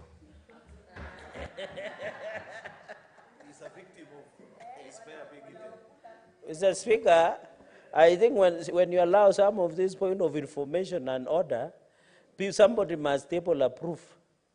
Because looking at Senator Faki through, Mr. Speaker, he doesn't look like somebody who can give out a fare.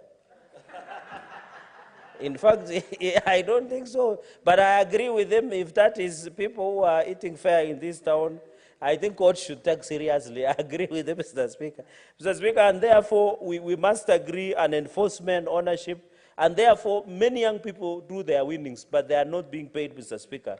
On clause number, in the issue of licensing, I think I agree largely, and we should ensure, Mr. Speaker, I think the biggest challenge, and Senate Majority Leader should note this, we need to do what we call a whole government approach of a one-stop where you can access license. Because nowadays, Mr. Speaker, when you visit a kiosk somewhere in Kirinyaga Road or Mukuru Kwanjenga, you find the wall is mosaic because of number of licensing.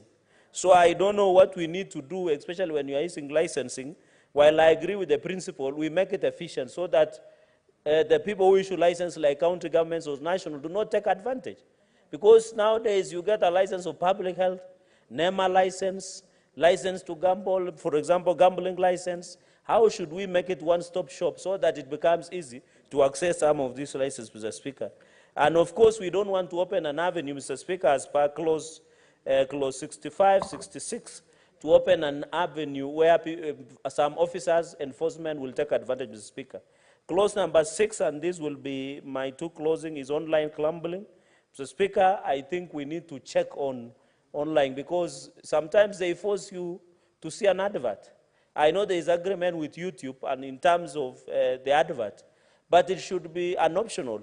So, Mr. Speaker, when you open YouTube or you open social media or a page, they want you to watch it for 5 seconds, which I always find it unfair because you don't want to watch, maybe you wanted to watch Senate proceedings, for example, live, Mr. Speaker, but when they just insist on you watching an advert. So it must be either they are paying taxes to government to do that advert, or they give you an option, Mr. Speaker, because also I've been questioning the role of consumer protection and Competition Authority of Kenya, which is just across Technical University of Kenya. What are they doing about competition authority, competition engagement, protection engagement of consumers? We need protection, Mr. Speaker.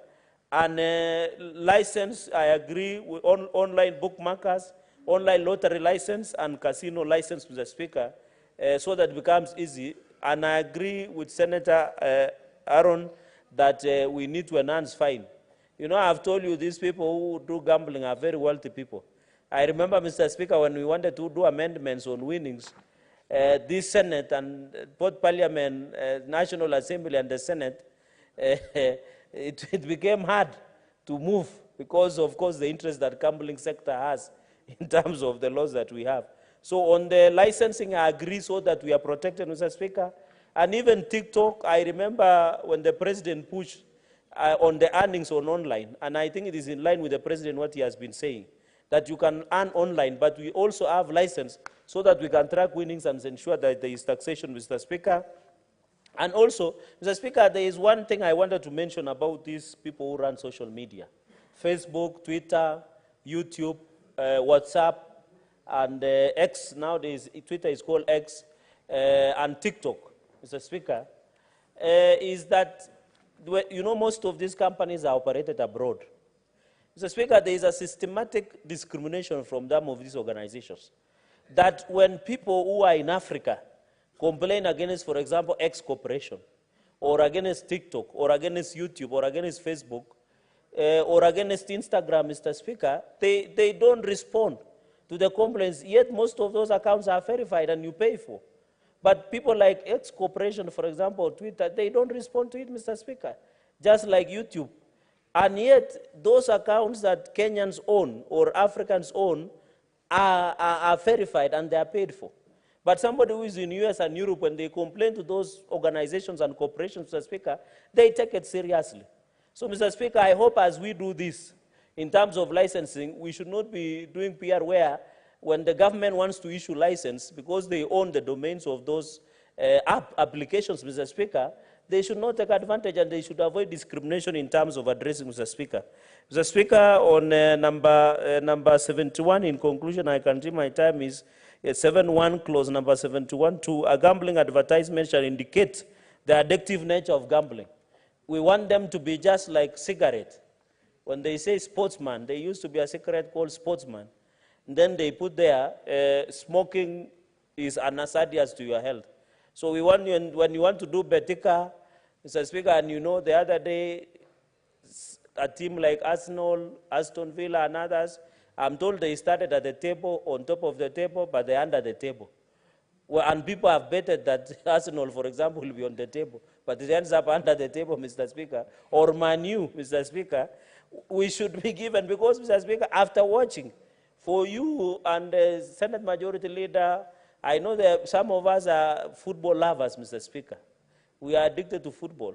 But you can imagine people who bet and they don't win, Mr. Speaker. Those people need rehabilitation, because some of those people even don't have in job centers on Mondays.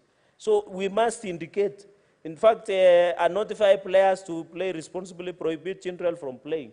I think we have an obligation, especially on online bullying to children, and a number of us have children, and they are very young. This exposure of social media and online, Mr. Speaker, is dangerous to children. We must have protective mechanism.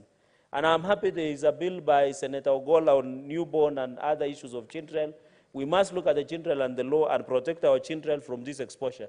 The way we protect them from not watching pornographic online movies and other things, we must ensure that even we put an app, Mr. Speaker, that when you want to key in, they request for your age. For example, Kenya is 18 years. So they ask you, how old are you, those details, your email address, date of birth, in that app, so that when you key in, if I'm 16 years old, and I cannot key in Gmail or my age, then I don't automatically access that site. That is what I mean for members who are still analog, to understand what we mean. And I know senior youth leader, Senator Oburu Odinga, is following closely. Mr. Speaker, and then, of course, I agree on the watershed period. In the TV, we need to ensure watershed period is provided for. Mr. Speaker, this bill has a lot of good things.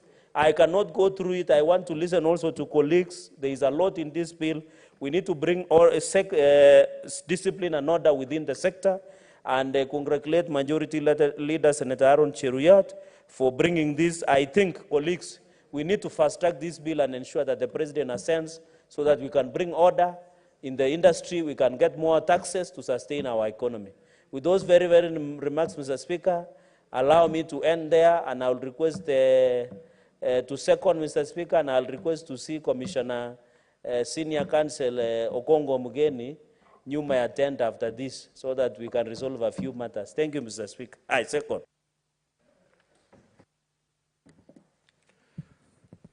Now, honorable senators, I will proceed to propose the question, which is that the Gambling Control Bill, National Assembly Bills number 70 of 2023, be now read a second time.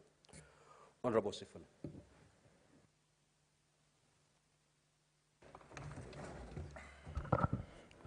Mr. Speaker, this is the first of a series of bills that have come before this House that I will not start by objecting to on constitutional principles. It's one of those few that have come before this House recognizing that, in fact, this is a national government function. So you will not hear me complain as much about the composition of the board that the Majority Leader was speaking to, as I have done in other bills that have come before this House that were essentially regulating matters that I believe are devolved functions. Number two, Mr. Speaker, I've had very interesting conversations with young people in this country and other stakeholders in the country. One of the things that I tell people who claim that they are not interested in politics is the specter of some of the things that have been said by the Majority Leader here, that somebody is holding a bill, a law in his hand that is going to regulate your business, and he starts by saying he doesn't understand that business. This is why I encourage people to look very carefully at the people they send to the Houses of Parliament, because at the end of the day, if you have somebody with a lawmaking power who does not understand your business, it is very easy for that person to legislate you out of business. And I am sure that the Senator for Nakuru understands exactly what I'm saying. I have very serious concerns, Mr. Speaker, about the sort of country that we are trying to create here. We are creating essentially a nanny state, a state whereby we are all considered children who need to be looked after every single hour of the day. What we eat is regulated, what you drink is regulated, how you sleep, where you sleep, who you go out with, how long you party. I mean, we are becoming too much. We are regulating everything, Mr. Speaker. At the end of the day, there is a reason why there is an age of majority. If I want to go for a looter, Senator Karen Nyamu, I am a grown-up, spending my own money. What business do you have as a legislator in my life? Mr. Speaker, this is one of those other legislations. And I want to speak as a person who has won money on numerous occasions on account of Arsenal losing. Mr. Speaker, I want to confirm that I have placed a bet on this tonight's game against Bayern Munich, because I know Arsenal are going to lose. And so as a friend of the members of this house, I encourage you to make a little money today because Arsenal is going to lose again. Mr. Speaker. Mr. Sifuna, there is a point of order from Senator Karen Nyamu. Proceed. Mr. Speaker, I have in this House presented my issue with Aluta. It is about our young people. Is the Senator for Nairobi in order to imply that I'm trying to regulate grown-ups from partying whenever they want to? And also, in the House, Mr. Speaker, because the comeback that we are about to put up, he will silence him forever. Yes, Senator Sifuna, you cannot bring issues to do with Arsenal without bringing a substantive motion. Substantive motion. Proceed. Mr. Speaker, you want me to bring a substantive motion to discuss Arsenal? But the point that I was making, Mr. Speaker, and this is something that the majority leader alluded to, is that some of these things are personal choices. Although this facility is available for everyone, not everybody engages in gambling. But what we should not do, Mr. Speaker, I have seen this very worrying trend where we want to demonize and criminalize everything so that Sharia is being painted as something that is very evil and somehow that it is targeting young people. Mr. Speaker, we have laws on our books to prevent operators of a club, just like this law that we are debating this afternoon. It has restrictions on the age limits of the people who can participate. There is a restriction on the age of persons who can enter into a club in Nairobi or anywhere else, Mr. Speaker. So that having the rules there should be sufficient for us not to criminalize the activities. We are trying to make sure that the activity is conducted in a manner that is safe, in a manner that does not endanger the lives of people or in fact jeopardize the future of young people. Mr. Speaker, I went through the fourth schedule to ascertain that in fact this is a function that can properly be undertaken by the national government. Mr. Speaker, if you look at the submissions by the majority leader, I think that is one of the speeches by the majority leader that has earned him applause from our side, because he has reinforced things that we've been saying about legislation that comes before this House. Not least amongst them is the need for leaders, members of parliament and members of the committees to consider bills before passing them, to read bills before passing them. I was very happy to hear him say that because we've been sounding like madmen, some of us, when we insist that in this House we must consider bills, we must read bills and debate them, be given sufficient time to debate them. So I'm very happy that the majority leader is echoing those sentiments, Mr. Speaker, so that we can be able to debate and consider these bills. I also don't know where some of us get the moral authority, Mr. Speaker, to condemn the young people who have also learned from us that money can be made in easy ways. We have developed a society, Mr. Speaker, that encourages easy money. And we cannot be the ones to condemn people for placing a bet, Mr. Speaker, for trying their luck. So all we need to do as a House is to make sure that the activity is properly regulated. And I was trying to read through this bill and compare it with the existing legislation on betting, lotteries, and gambling to try and see what the problem or what differences there are. But I wasn't catching too many of those differences, Mr. Speaker. Mr. Speaker, let me start my analysis of the bill with Section 5. One of the problems I've always had with some of the legislation we pass in various sectors, Mr. Speaker, is this requirement of local ownership. It has been argued for and against. I am a strong believer that, Mr. Speaker, you end up unknowingly dissuading people from investing in your own country if you put up restrictions such as this. So if you look at Section 29 of the bill, Mr. Speaker, there is a requirement that for you to be given a license to conduct this gambling business in this country, 30% of your company has to be ceded to a local person. It is very difficult. I remember the discussions during the Energy Committee inquiry into the high cost of electricity. Mr. Speaker, it is not always easy to find somebody who has the same vision as you in business, to find somebody who is willing and ready to put up the resources that are required for you to be able to undertake that business. And, Mr. Speaker, for you to find somebody who will not abandon you along the way. I think you have seen in the betting industry, I don't want to mention names, but there are famous companies that started this, especially the online sports betting, that have ended up disintegrating, we have seen, because of the squabbles amongst shareholders, who were basically yoked together against their will, because the law requires that you have a certain shareholding that is local. Mr. Speaker, you go to Section 68, 2 of the bill, and this is something that Senator Cherargei was worried about. I can see that it has provided that a person licensed to carry on online gambling activity shall conduct activity under a gambling control system approved by the authority, and that the authority cannot approve a system under that subsection unless you as a licensee provide, amongst other things, at subsection 2G there, responsible advertising. So what he was concerned about is something I think the legislation has already anticipated and provided for. Then, Mr. Speaker, at section 69 of the bill, there is a definition on when the online transaction begins and when it ends. And there is a number of days, a minimum number of days that is provided for your payout to be made.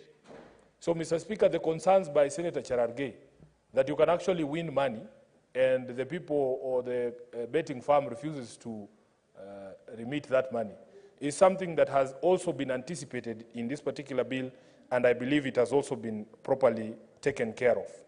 I would want someone to explain to me the rationale of the minimum betting at Section 71, that in fact the minimum bet has been set at 20 shillings, Mr. Speaker, and that is inclusive of a saving component. If you bet 20 shillings, there's an amount of money that is set aside as savings for you by the ministry, I guess, or by the authority.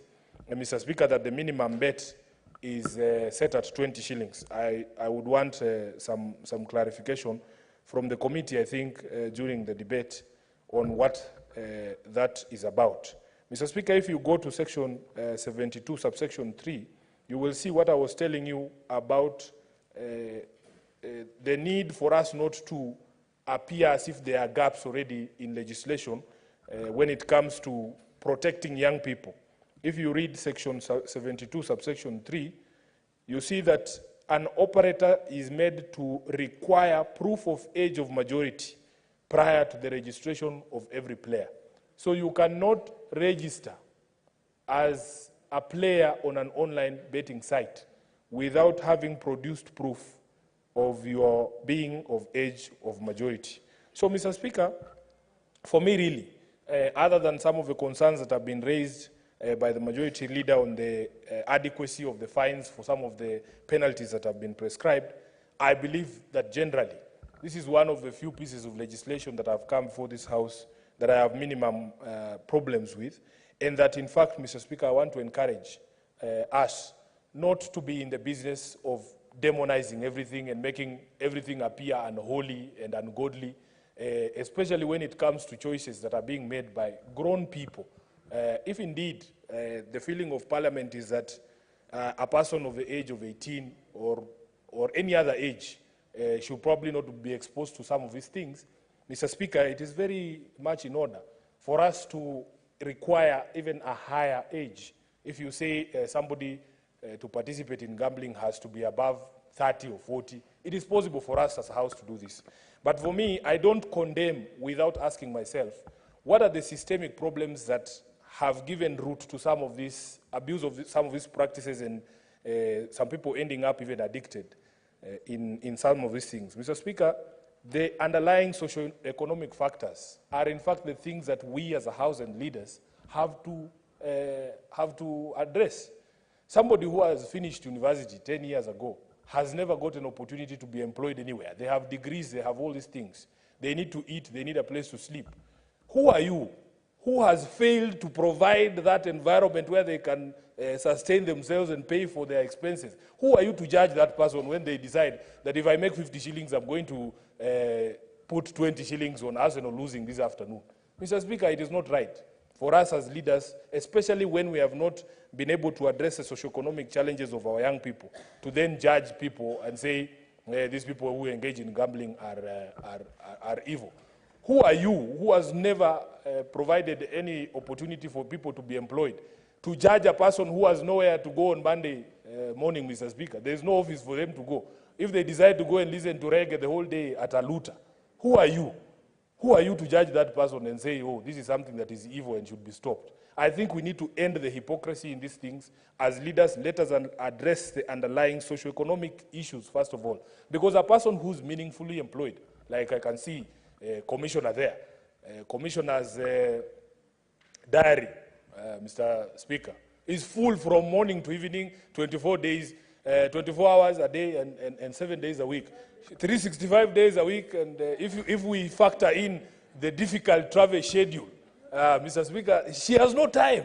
She has simply no time to engage in some of this. She can't be seen at Aluta because she has work to do. So let us focus on the socio-economic issues, Mr. Speaker, and then we can then talk about all the other issues. I thank you, Mr. Speaker, for the opportunity to contribute. Honorable Senators, as we contribute to this bill, today evening there are so many youth who will be watching the game between Arsenal and Bayern Munich. Arsenal has the highest fan base. Therefore, you might be addressing people who are even, some of the fans even kill themselves when teams lose. So when the Senate the afternoon will be talking about Arsenal losing, then we are talking to the youth out there in a very negative way. So senators, avoid giving examples to that much specifically because of our youth who are out there waiting for the game in the evening. Senator Joe Nyutu? Okay, I can see you are not trained for this, but you're on top of the list. Senator Oloba?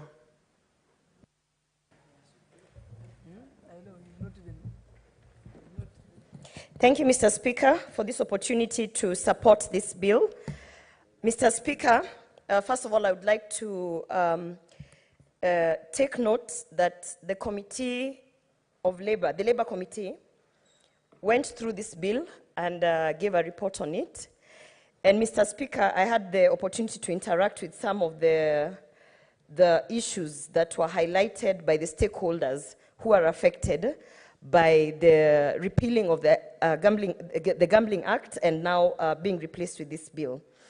Mr. Speaker, one thing I want to highlight is that when we were talking to the stakeholders, of course, and this is the different departments, KRA, we had CRA there, we had Sports Fund, all these people who would be affected directly, all these institutions that would be affected directly by this bill. Mr. Speaker, one thing came out very clearly is that there is a lot of money in gambling. In fact, too much money, Mr. Speaker, to an extent that it was an issue of deciding what percentage of the levy would go to which specific institution, Mr. Speaker.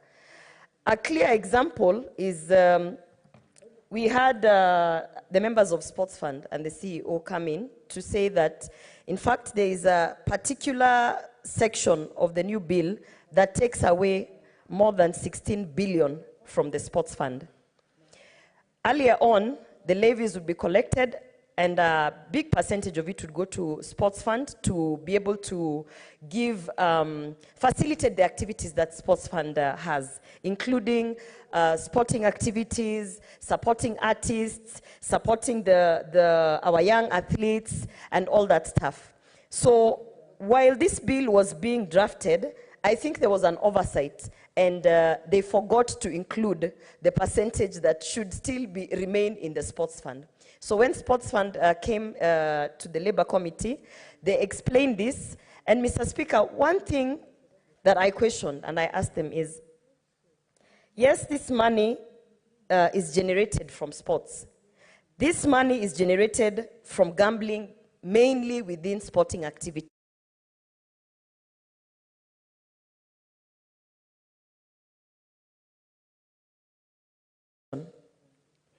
Do they mean to say that in the absence of gambling, the whole sports fund, because 90% of the sports fund budget comes from gambling? So my question then was, if we were to ban gambling in this country, would we also fold the sports fund? And what would that mean then also for the athletes and the sporting activities that are relying heavily on gambling? And, you know, I know it is an issue of the chicken or the egg, you know, but for me, it was imperative to understand that above and beyond relying on gambling money to be able to support sporting activities, we need to think as a country beyond that. We need to start thinking of income-generating activities around that industry. For instance, look at what some of our notable runners are doing, opening all these training facilities, these training camps, and turning it into a sports tourism kind of economic activity. And those are the things that I was questioning all the stakeholders, asking them, in the absence of gambling, are you going to fold up those institutions? So as much as we are happy, and I've heard Senator Sifuna referencing that we should not regulate, that we are too much on rules, and that, you know, people should be led to be free. No, Mr. Speaker. There is a very, very thin line between an organized society that is responsible for its people and anarchy. So when we are legislating, we are not legislating because we want to get into people's houses to control them. We are legislating because there is a fact here that gambling is destroying our communities. That is a fact. Gambling is actually the source of so many ill activities, the source of so much sorrow in so many households.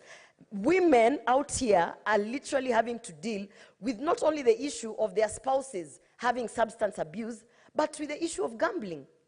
So as responsible legislators, I want to say that we are not entering the private spaces of people to control who and what they believe in, but what we are doing is we want to be responsible leaders to ensure that even within your freedoms, we are still able to safeguard, for instance, our children. And I'm glad that Senator Karen Nyamu has stood up to clarify that her bill, and even the motion that we were discussing here on Aluta, has nothing to do with adults, but it has everything to do with parents, parenting, and ensuring that our children have safe spaces. Because any child who's under, any person who's under the age of 18 years does not have the capacity. They think they have the capacity, but they do not have the capacity to make decisions to a certain extent. That is why we always say they have to have guardians, they have to have parents, they have to have someone who is responsible for them. So I think it is completely responsible for us as leaders to say that, listen, if you're earning this and you want to spend all of it on gambling, who are we to come in and say yes or no? Yes, it is your freedom, but what we are doing is ensuring that within this space of gambling, there has to be some order in that disorder. Because if you ask me, gambling is a disorder. But okay, we all have rights. and there's freedoms. So in this disorder, how then can we ensure that we are responsibly safeguarding the lives of citizens, Mr. Speaker? To hear that a Kenyan, a youthful Kenyan, has actually committed suicide because they've lost a little bit more than 100,000 on gambling, that in itself should touch the minds and the souls of the senators in this house, so that they understand that as much as we are adults, some of us still need to be guided.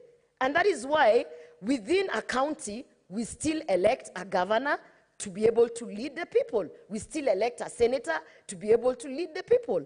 Otherwise, we would also say, all these people are adults, they can lead themselves. So I strongly believe that this bill is very timely, and I believe above and beyond the issue of organizing the taxes that are being collected on gambling, it is an issue of trying to direct a society back into the moral path that we need to be in. And when I say moral path, I'm not talking about religion, I'm not talking about biases, I'm talking about some level of financial management within our homes, Mr. Speaker. There are a lot of women and men who are literally sinking the family unit because of gambling. There are children who are being thrown out of schools because their parents have gambled the last coin. There are women who are literally holding on to their last coin because their spouses have gambled everything on. You're talking about the match tonight between Arsenal and Alu. I'm not a football fan. But there are people who would rather say tonight, my family doesn't need to eat meat, because this 250 shillings, I want to place a bet. So in all fairness, this has nothing to do with controlling people and the decisions they make with what they want to do. This has everything to do with the responsibility of us leaders ensuring that our communities are not washed away with the ills of gambling. Mr. Speaker, when we had this conversation with the Sports Fund, after I questioned them, because it was 16 billion Kenya shillings that they were fighting for to be maintained within the Sports Fund. You know, 3% of the levies that are collected will go towards the Gambling Authority. That 3% will cater for the administrative and logistics of running that authority. And then the remaining amount of money, if you go through the bill, will be channeled to various places. Among them, the person that gets the lion's share is Sports Fund, if we actually get that amendment passed. Mr. Speaker, then I asked a question to Sports Fund. What is your mandate?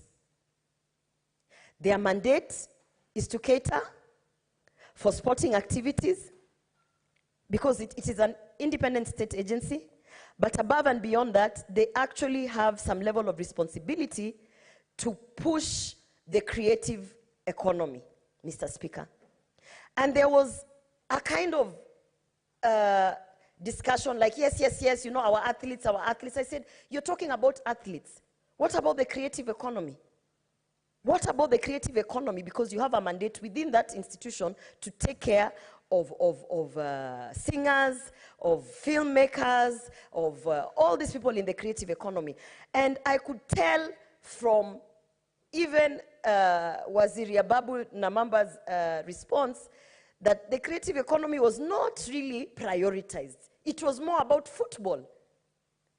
So, and I remember Senator Crystal Asige being in that meeting saying, it is very unfortunate that the misrepresentation of even the leadership in the various spaces is causing us to forget repeatedly about the creative economy, about our culture, about how we are going to conserve our cultural activities. Mr. Speaker, one of the amendments that I would like to have pushed within this bill is that, and not the bill, but you know, after the bill is passed, we are going to get to a place where regulations of anchored to the bill will be tabled. One of the regulations that I would really want to see, and I'm going to push for, is that from that 16 billion plus, 50% of that money should be directed to the creative economy, Mr. Speaker. It is not fair that every day, day in and out, we are talking about football. Even when you're talking about sporting activities, you're still leaning towards one bias, which is football, Mr. Speaker. So for me, I am happy that the committee adopted the proposed amendment to ensure that the fund that was going to the sports fund would still be maintained and go to the sports fund. And the next step would be to ensure that the regulations that will be anchored to this bill will push for 50% of the 16 billion to go to the creative economy. And in that sense, then, we will be able to have some preservation of our culture through this ill, because again, I call it an ill, this ill that we are choosing to legislate called gambling. Mr. Speaker, there was an issue earlier on about all these betting companies finding very many creative ways to avoid paying taxes. The first creative way was that they would say, once we are done with all our gambling for the month, we will sit down, see the money that we have made, and then we will report our taxes and pay our taxes. And then an imperative question was asked. If a person is betting, let's say 50 shillings on a game tonight, why do you, as a betting company, have to wait until the end of the month to pay your 16% or 3% or whatever levy? There was absolutely no reason. And I'm glad that this bill is now addressing that, because now you pay your 50 shillings, the money that hits the account to the betting authority, the betting company, is the money that they need to get, but the taxes go directly to the tax collector.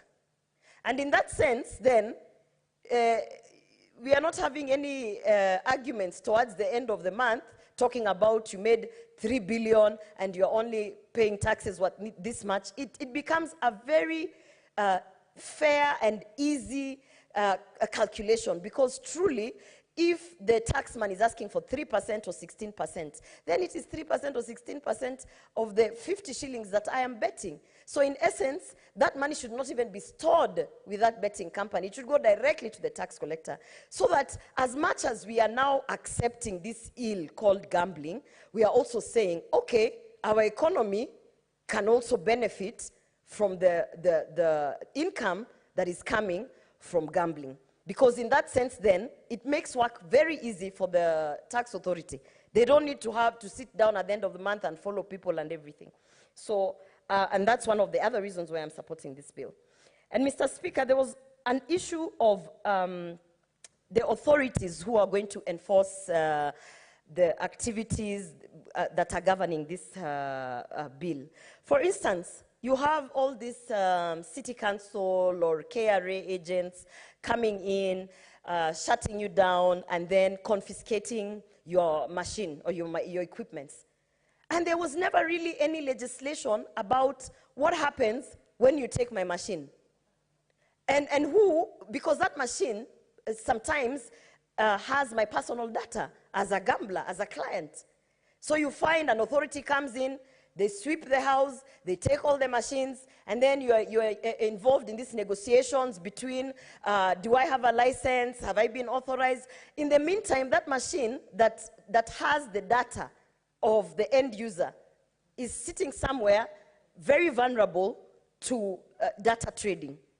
So when I read some of the proposals that are there and how they would handle issues around confiscation of these machines, and then I thought, yes, we need also that to be organized, because sometimes even the machines that are confiscated, the authorities that are with them end up selling those machines, and it becomes a whole other array of a lot of things. So, Mr. Speaker, in conclusion, I would like to say that interrogating this bill got me to learn a lot about the money that is made in gambling, how the money is handled, and how we can do better. I am also very excited that there will be a percentage, and we will make sure that it is anchored on the regulation, that there will be a percentage of the money, of the income, of the taxes, that will be channeled towards rehabilitation of our young people and the addicts of gambling. Because at the end of the day, some level of responsibility has to be taken by these same companies in terms of rehabilitating people who are completely addicted to gambling. So, Mr. Speaker, with those few remarks, I would like to say that I support this bill, and I look forward to seeing the regulations being tabled at my committee, the Committee of Delegated Legislation. Thank you. Next is Deputy Minority Leader, Senator Wambua Enoch. Thank you, Mr. Speaker. Mr. Speaker, I thank you for the opportunity to make a contribution to this bill, the Gambling Control Bill of 2023, a government bill from the National Assembly. Mr. Speaker, before I go to the contents of the bill, allow me, Mr. Speaker, to say that gambling has actually become a near menace in this country. Both young people and adults are losing money in billions to briefcase gamblers and institutions that you can't even trace where they've come from. From the onset, I am pleased, Mr. Speaker, that at least there is an attempt to bring order into this really messy industry.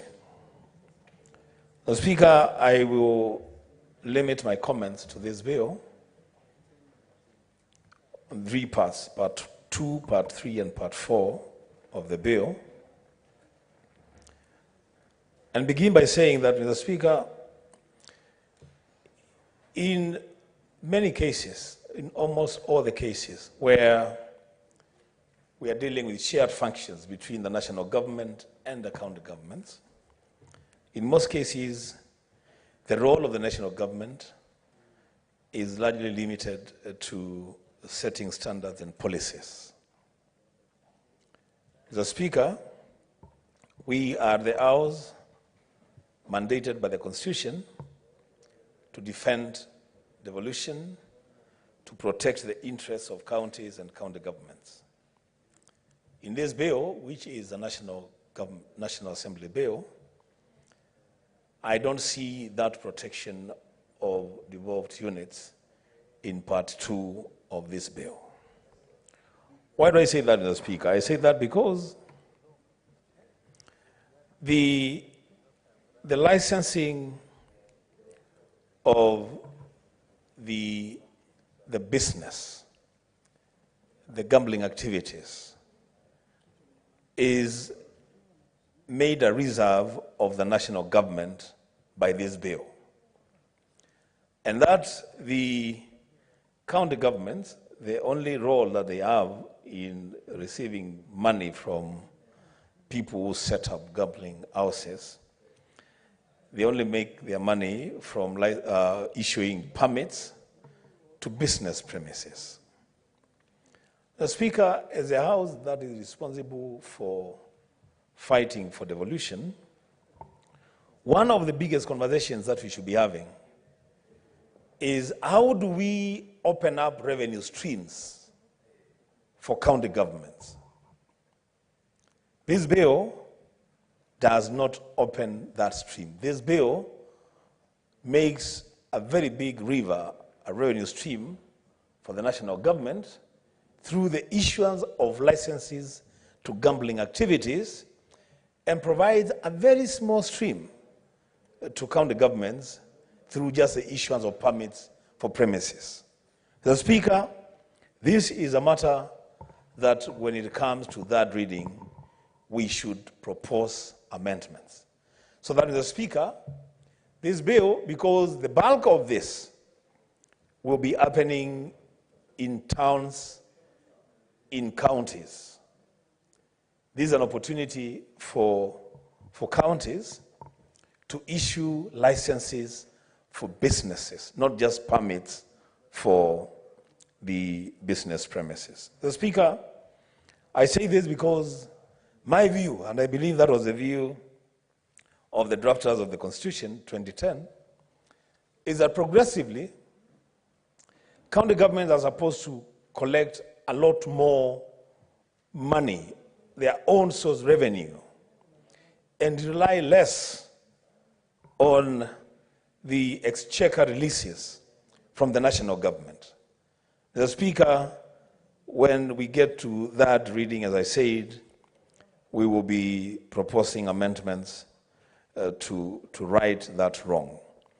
And Mr. Speaker, while at it, and I remember that I have made a proposal, a legislative proposal, on the separation of the National Treasury from the Ministry of Finance.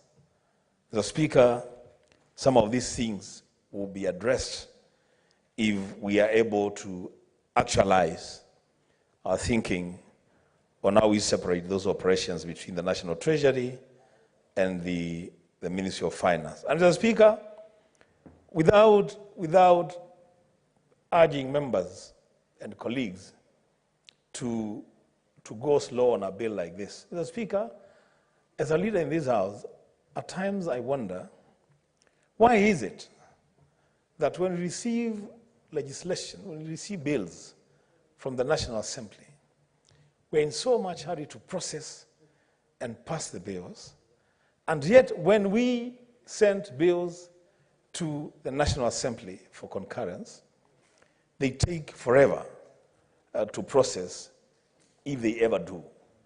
Mr. Speaker, I think our time is coming, and perhaps now is, when we should pay back in the same currency. The Speaker, Part 3 of the bill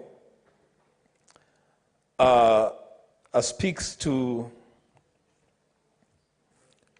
the regulatory authority, the Gambling Regulatory Authority. And Mr. Speaker, I have my own issues with that section because of basically two things. One, you know, Mr. Speaker, what we do normally is that when we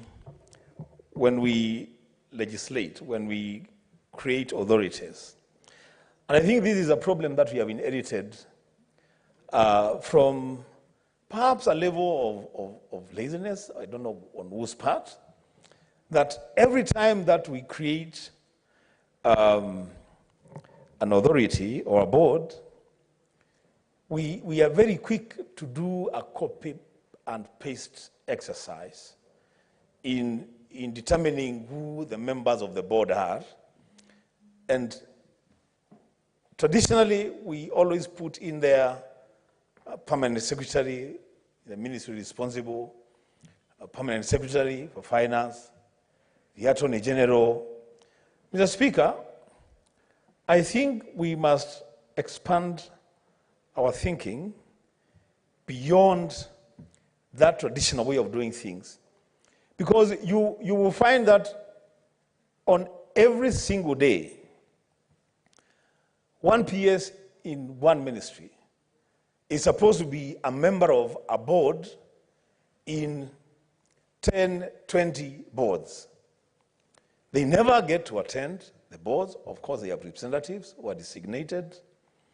But the real impact and contribution of those PSs in those boards is never felt. Mr. Speaker,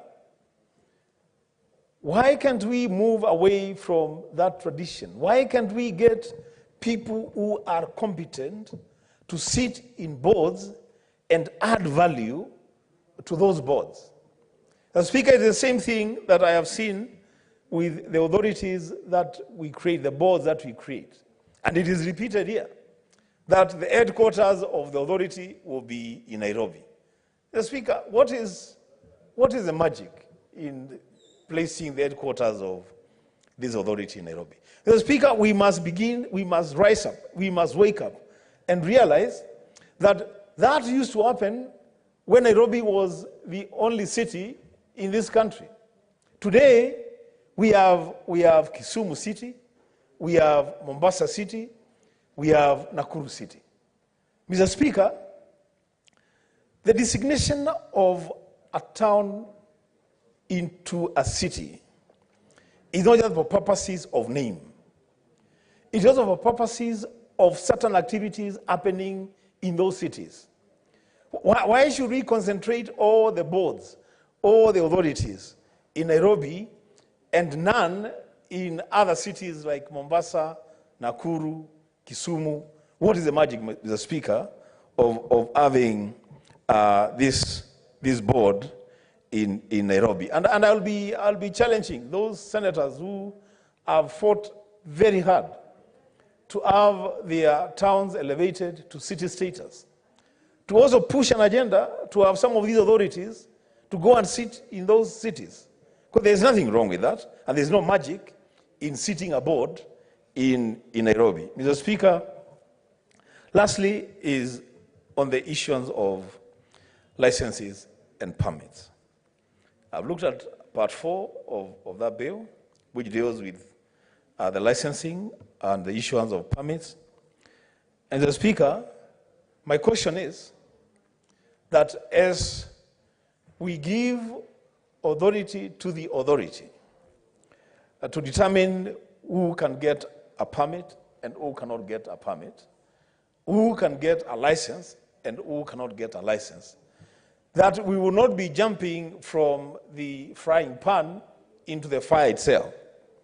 That this will not now be another avenue for serious corruption in this country on the issuance of licenses and permits. I answer because the Speaker, Clause 29 of that bill talks about, no individual person can be issued with a license. You must have a limited company. You must have an account registered in the name of the limited company. The Speaker, in this day and age and in this country, the easiest thing to do is to register a limited company. It's a very easy thing to do. I can wake up this morning and by end of day, I will have registered a limited company. The easiest thing to do in this country is to open a bank account. Banks are now they are hawking bank accounts. Anybody can open a bank account under any name. Mr. Speaker, there is need for proper tightening of Part 4 of this bill to ensure that the procedure for licensing and the issuance of permits from gambling does not open an avenue for corruption and extortion for people who would want to set up a genuine and legitimate gambling businesses. Mr. Speaker, with those few remarks, I support and wait for that reading to propose amendments. I thank you. Thank you. Next is Senator Karanyam.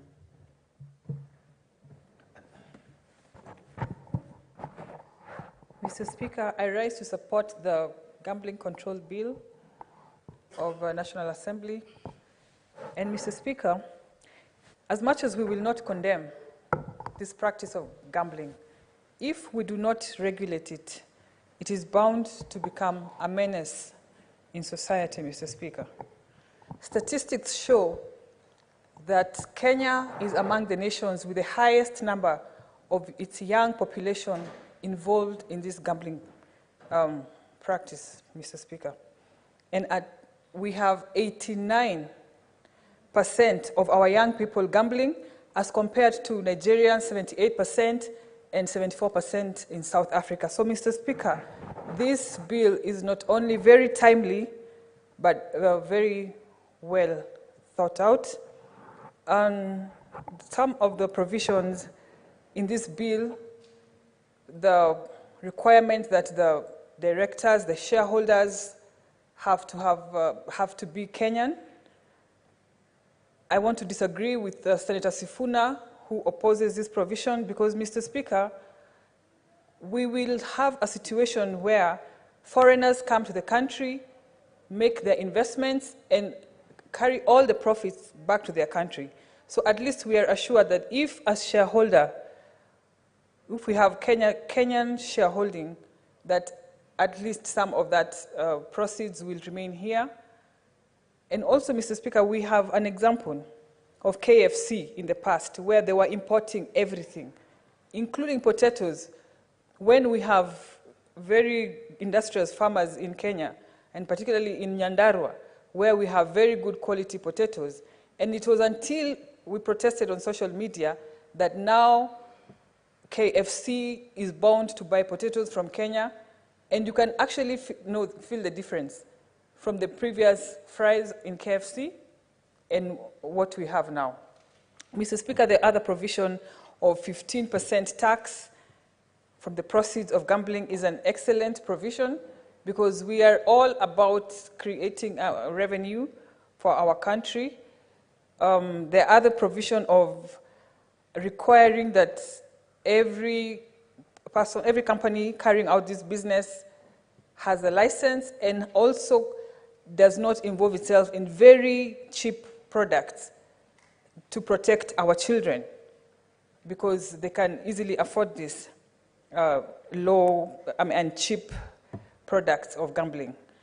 There's also another provision where the companies are curtailed from running advertisements during prime time, when our young people are most active.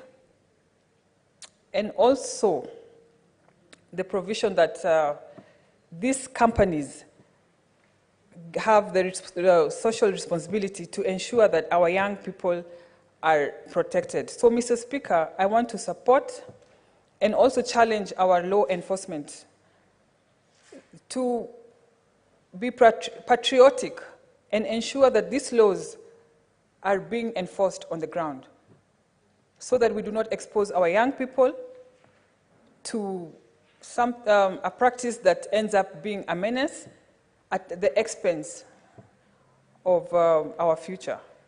And with that, Mr. Speaker, I support.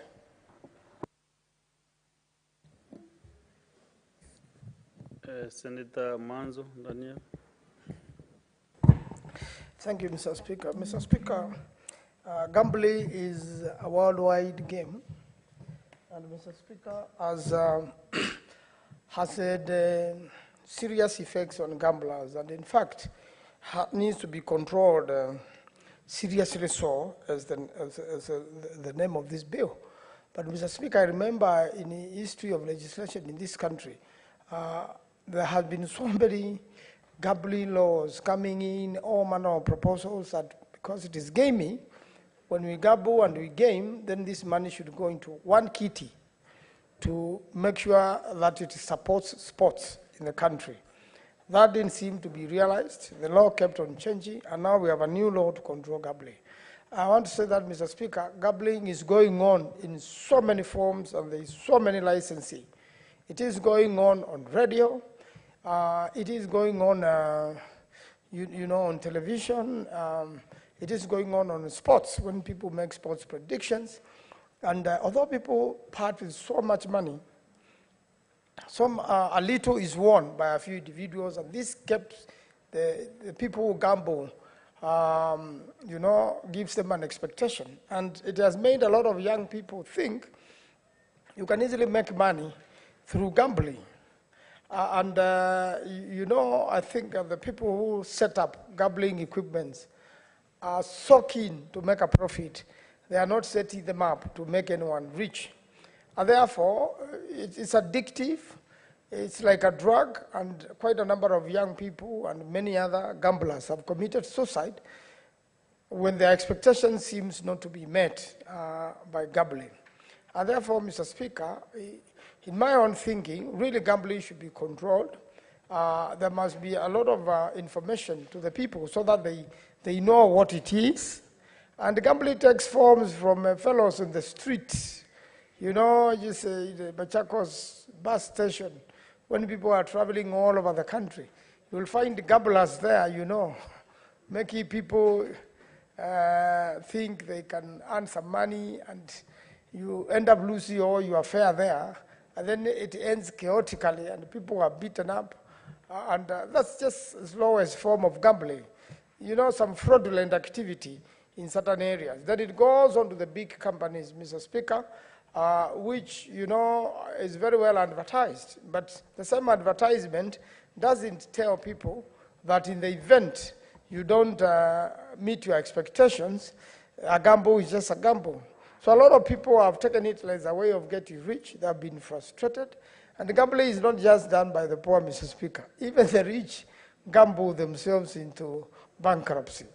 And if you see the experiences in different countries, like in America, it is done in Las Vegas. And the people gamble till they miss their flights because the person is supposed to be boarding a plane. It has been announced that it's 5 minutes to go. And the gambler gambles and gambles and ends up missing a flight and ends up in a lot of trouble. And finally loses all his money. So what is our experience in Kenya, and what are we telling the people of Kenya? There is gambling versus hard work. Mr. Speaker, I think hard work must always remain as the main source of income and as the main, expectation of life. But it should not be inculcated without disclaimers that gambling will make you rich or happy. It has to be explained just like cigarettes. You know, people who smoke.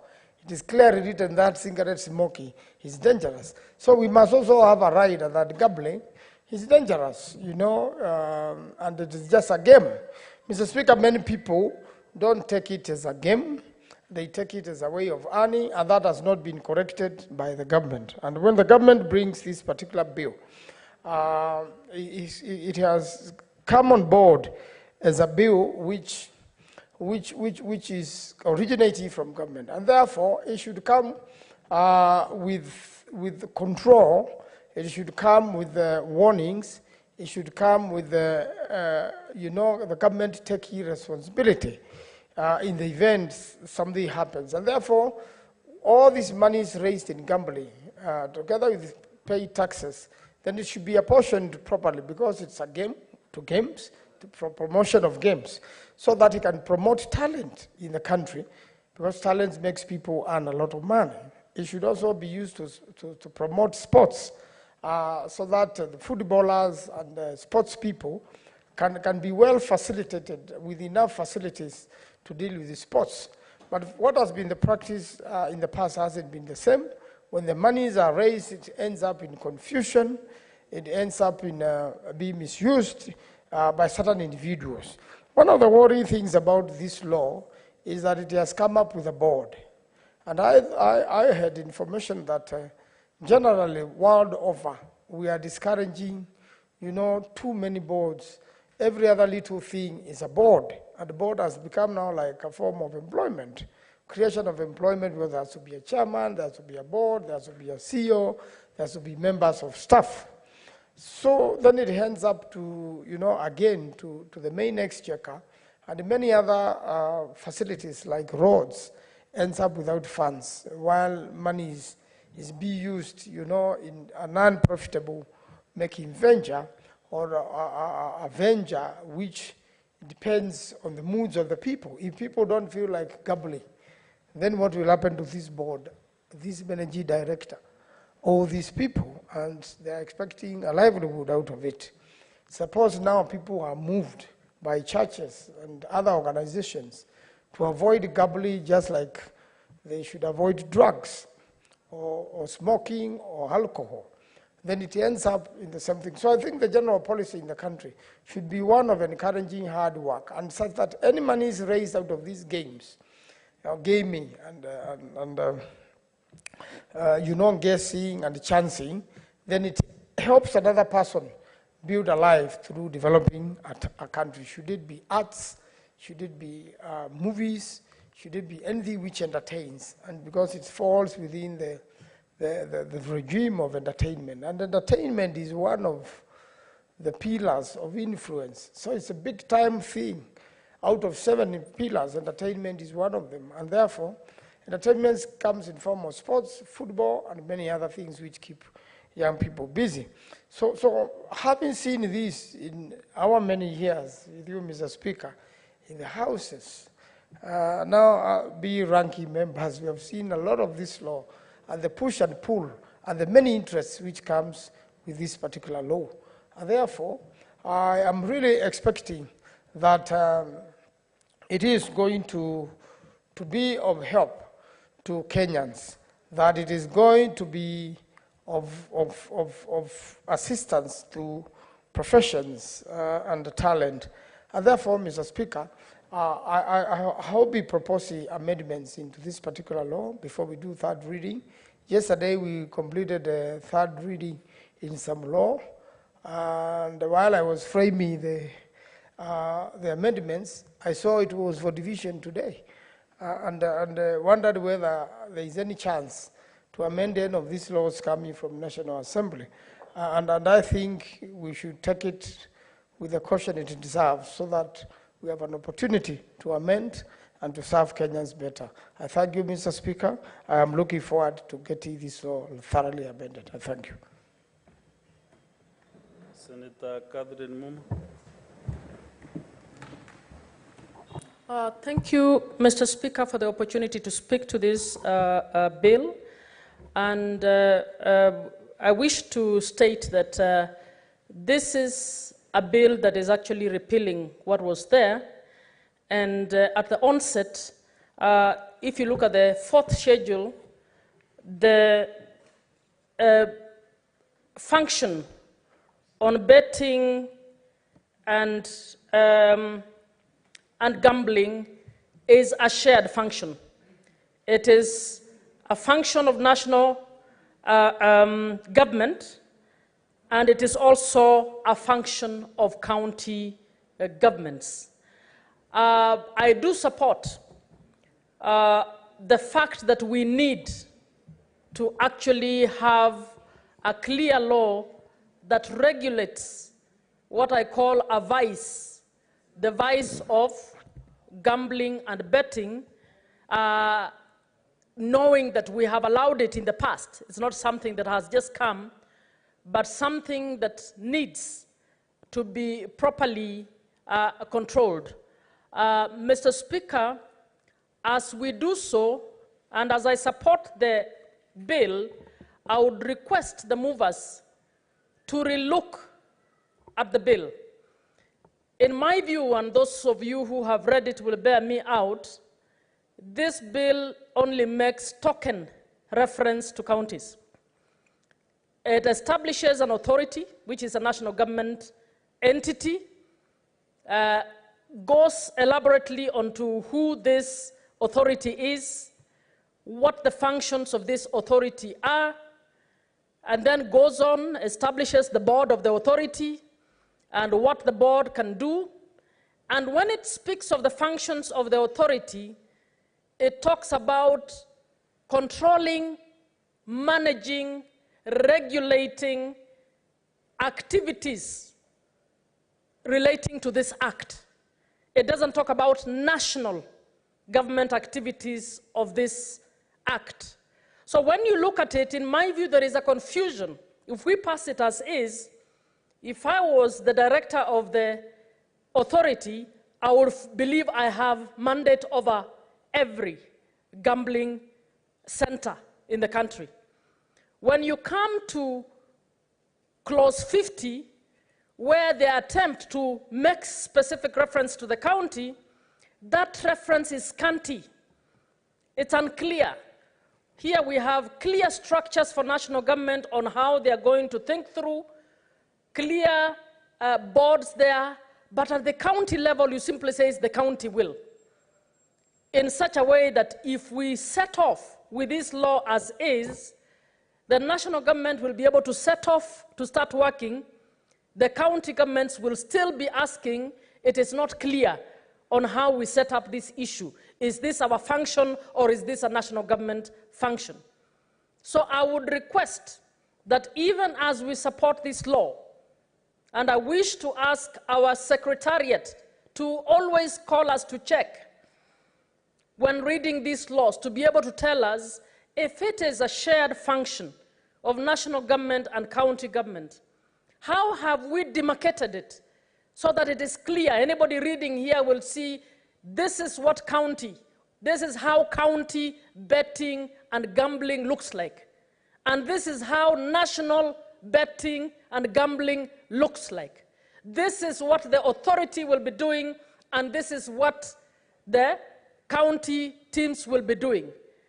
It is not clear in this. I would have liked to see that description that distinguishes to a Kenyan who reads this law what Meru County will be in charge of and what the national government will be in charge of. In my view, that is not very, very clear. So I would urge, much as this is necessary, we need to do better in developing laws that make that distinction, but also clearly recognize the intergovernmental shared functions, knowing that our devolution is cooperative and it is consultative. So if we are talking about developing regulations, you can see everywhere it makes reference to the cabinet secretary will. The cabinet secretary will make regulations on this. No reference to consultation with counties as he's doing these regulations. So that is the main comment I want to give, that as far as I'm concerned, the clarity on what and who and how we move this function at the county level is not clear in this law.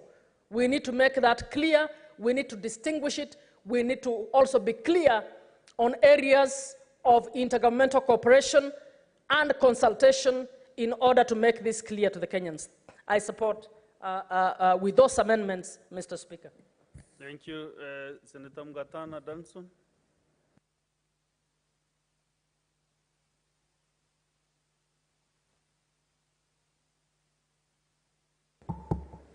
Mr. Speaker, I want to thank you very much for giving me the opportunity to also make a small contribution on this debate. Mr. Speaker, I was going home the other day, and one of the people who accompany me around was telling me that he was very happy because he did some online gambling and he got 30,000 shillings. Mr. Speaker, a few days later, the same person was telling me how he's feeling so bad because the same place where he had made 30,000 shillings online gambling, he has now lost 50,000 shillings. And he was now asking me to give him something to help him because there was an emergency he needed to sort out. Mr. Speaker, my focus in this debate will be on online gambling. Mr. Speaker, a lot of people have lost money on online gambling. And Mr. Speaker, this bill has just made a mention on online gambling, but nothing much has really been focused on online gambling. Mr. Speaker, a lot of Kenyans have lost money there. In fact, the gambling where you go and you play small monies on these machines has not been as bad and as destructive as online gambling. And Mr. Speaker, the only requirement is in the schedule where they say that in the proposed schedule, third schedule to this proposed act, that the security for online gambling, that they would be required for them to be licensed in Kenya is 200 million shillings, which is equivalent to what they would be required to put as a national lottery, 200 million shillings. Mr. Speaker, for online gambling, we should have at least double that amount. I say so because online gambling, Mr. Speaker, has become like a trade. It has become like a con game. Mr. Speaker, they are a multinational operation. What little I know about them, they will go in Africa, they will go to Zambia, they will go to Zimbabwe, the same company is operating in Kenya. Once they are busted or they suspect that something bad is happening or we are going to be caught, they move, they cross over to Uganda, they put the same operations, Mr. Speaker. And for this bill to propose that they will only be paying a security of 200 million, we have not addressed that problem at all. Because one of the things that they do, they use the loopholes within the internet setup to just entice people. Mr. Speaker, many of the people who have become victims will tell you that first of all, registering is so easy. And then when you register, you will run on good luck. And Mr. Speaker, what they do, they get data from people looking at data from some of these telecoms. They actually use their own ways to access phone numbers of people. And they are able to send you messages and entice people into their gambling con game. And Mr. Speaker, what they do, they give you a free ride. So our first few wins and so on, then people get hooked up. Because this one tells this one tells this one, and this one tells the other. And then, Mr. Speaker, over a period of, say, 2-3 months, after they have collected enough, you just can't find them. And Mr. Speaker, this is not just happening here in Kenya. It is happening all over, particularly in Africa. And why they target the continent of Africa is because the systems have not been put very well in this continent. And I'm sure like now they are looking at this law, the gambling law that we are putting now. And Mr. Speaker, a lot has been said about slot machines. A lot has been said about going into premises, and if they are not licensed, they will be arrested and so on. But nothing has been talked about on online gambling. So, Mr. Speaker, this bill really fails. Truly, it really fails to address the problem that a lot of Kenyans are suffering right now. Mr. Speaker, even when you even open your internet, you want to study, you want to do research and so on, these advertisements keep popping up. They will tell you how so-and-so has been banned from participating in any gambling activities because they received information and advice from this particular person. This particular person, I don't know, is an astrologer from where. This person, I don't know, is a professor of what. And a lot of Kenyans, Mr. Speaker, they fall to that trip. And when they go there, they are given fake advice, they are given fake confidence, and they commit their 500 shillings, their 1,000 shillings, sometimes their 5,000 shillings, their 10,000 shillings, because they believe that person who has been... Senator Mungatana. Yes, my Lord. Sorry, we need to adjourn now. Yes.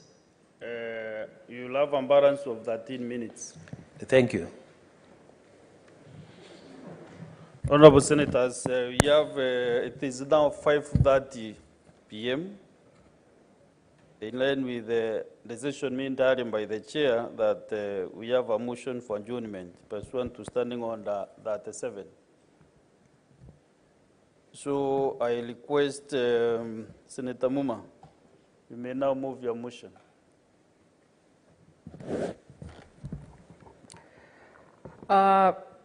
Thank you, Mr. Speaker.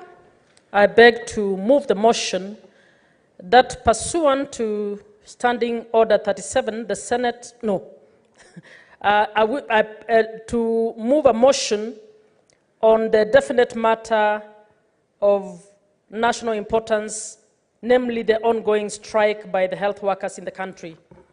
Mr. Speaker, the Senate is charged with protecting the county and the county governments. Beyond that, the Senate is supposed to be on the lead, speaking on the proper functioning of functions that have been devolved. Mr. Speaker, the right to health is possibly, in my view, if you put to the hierarchies of human rights, the right to health complements the right to life. And Mr. Speaker, there is no human being who is not alive who will not enjoy human rights. So human rights are for the people who are alive, meaning that the right to life is the first right or the basic right that facilitates the accruing of all the other rights. And closely linked to the right to life is the right to health. You may miss the right to education, and many have missed. Many of our grandparents did not go to school. But if they lacked the right to health, they would have lost their lives. So I'm calling us to attention as the Senate to take matters relating to the strike by doctors seriously and to guide the government to do what is right. Mr. Speaker, this morning we had the CS Health before us, but we were not able to exhaustively address the issues because the nature of question time is such that you are restricted to what the questioner has put, and the question that was put in the morning was largely general and did not seriously address this issue. The CS was then given time to read what was a very good sounding policy, but which did not address the crux of the matters when it comes to the doctors' strike. Mr. Speaker, the CS gave us information around the CBS that she has prepared, and she was urging doctors to sign on it. She said everything is okay except for the issue of stipends and the interns. Mr. Speaker, I wish to indicate that there's one crucial information that the CS failed to give us. The CS did not give us information on the impact of the strike on the people of Kenya.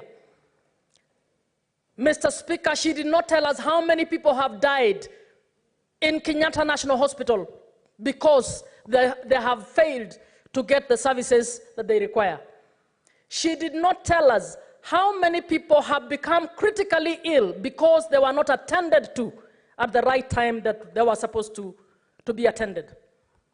Mr. Speaker, I wish to give some information that is crucial, that I believe the CS has refused to look at. Prior to 2011, interns earned 78,000 Kenya shillings per month. After the promulgation of the Constitution, during the Kibaki time, the interns negotiated to earn 141,000 Kenya shillings. This has moved up with allowances to move to 206,000. Mr. Speaker, a doctor takes 6 years in college. The last 3, they actually mirror or shadow the consultants as they are learning. Interns are entry point for employment because they come after graduation. And I want to ask each and every one of you to go to your counties. You will find that interns are the first point of contact for any patient in a hospital where they are. So they carry out work like any other doctor. In fact, interns have been abused. That is how the public service has worked. Having not acquired or achieved the correct doctor-to-patient ratios, they have been using interns to actually carry out the work of the doctors. So you will find a ward with over 60 people has only one medical officer and maybe 3 interns taking care. So those interns do everything that the doctor would have done, except when things goes serious, then they call the medical superintendent or the consultant to come in. Mr. Speaker, so when we hear interns being compared to interns in law or interns in teaching, it is actually missing the point. When I did my pupillage, I was never allowed to address the court. But when a doctor is interning, the doctor is making decisions of life and death.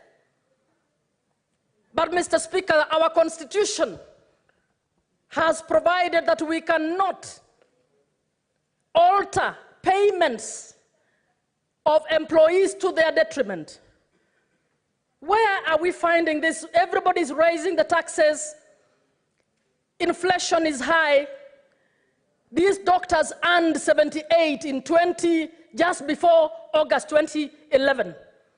We want them to earn 70,000 shillings. Mr. Speaker, we need to speak for the people who are dying. The child of the CS and the child of the senators, the children of MPs, if they get sick today, they will go to Nairobi Hospital. They will go to Aga Khan, paid for by these taxpayers who are dying. But we don't want to do anything about it because we are safe.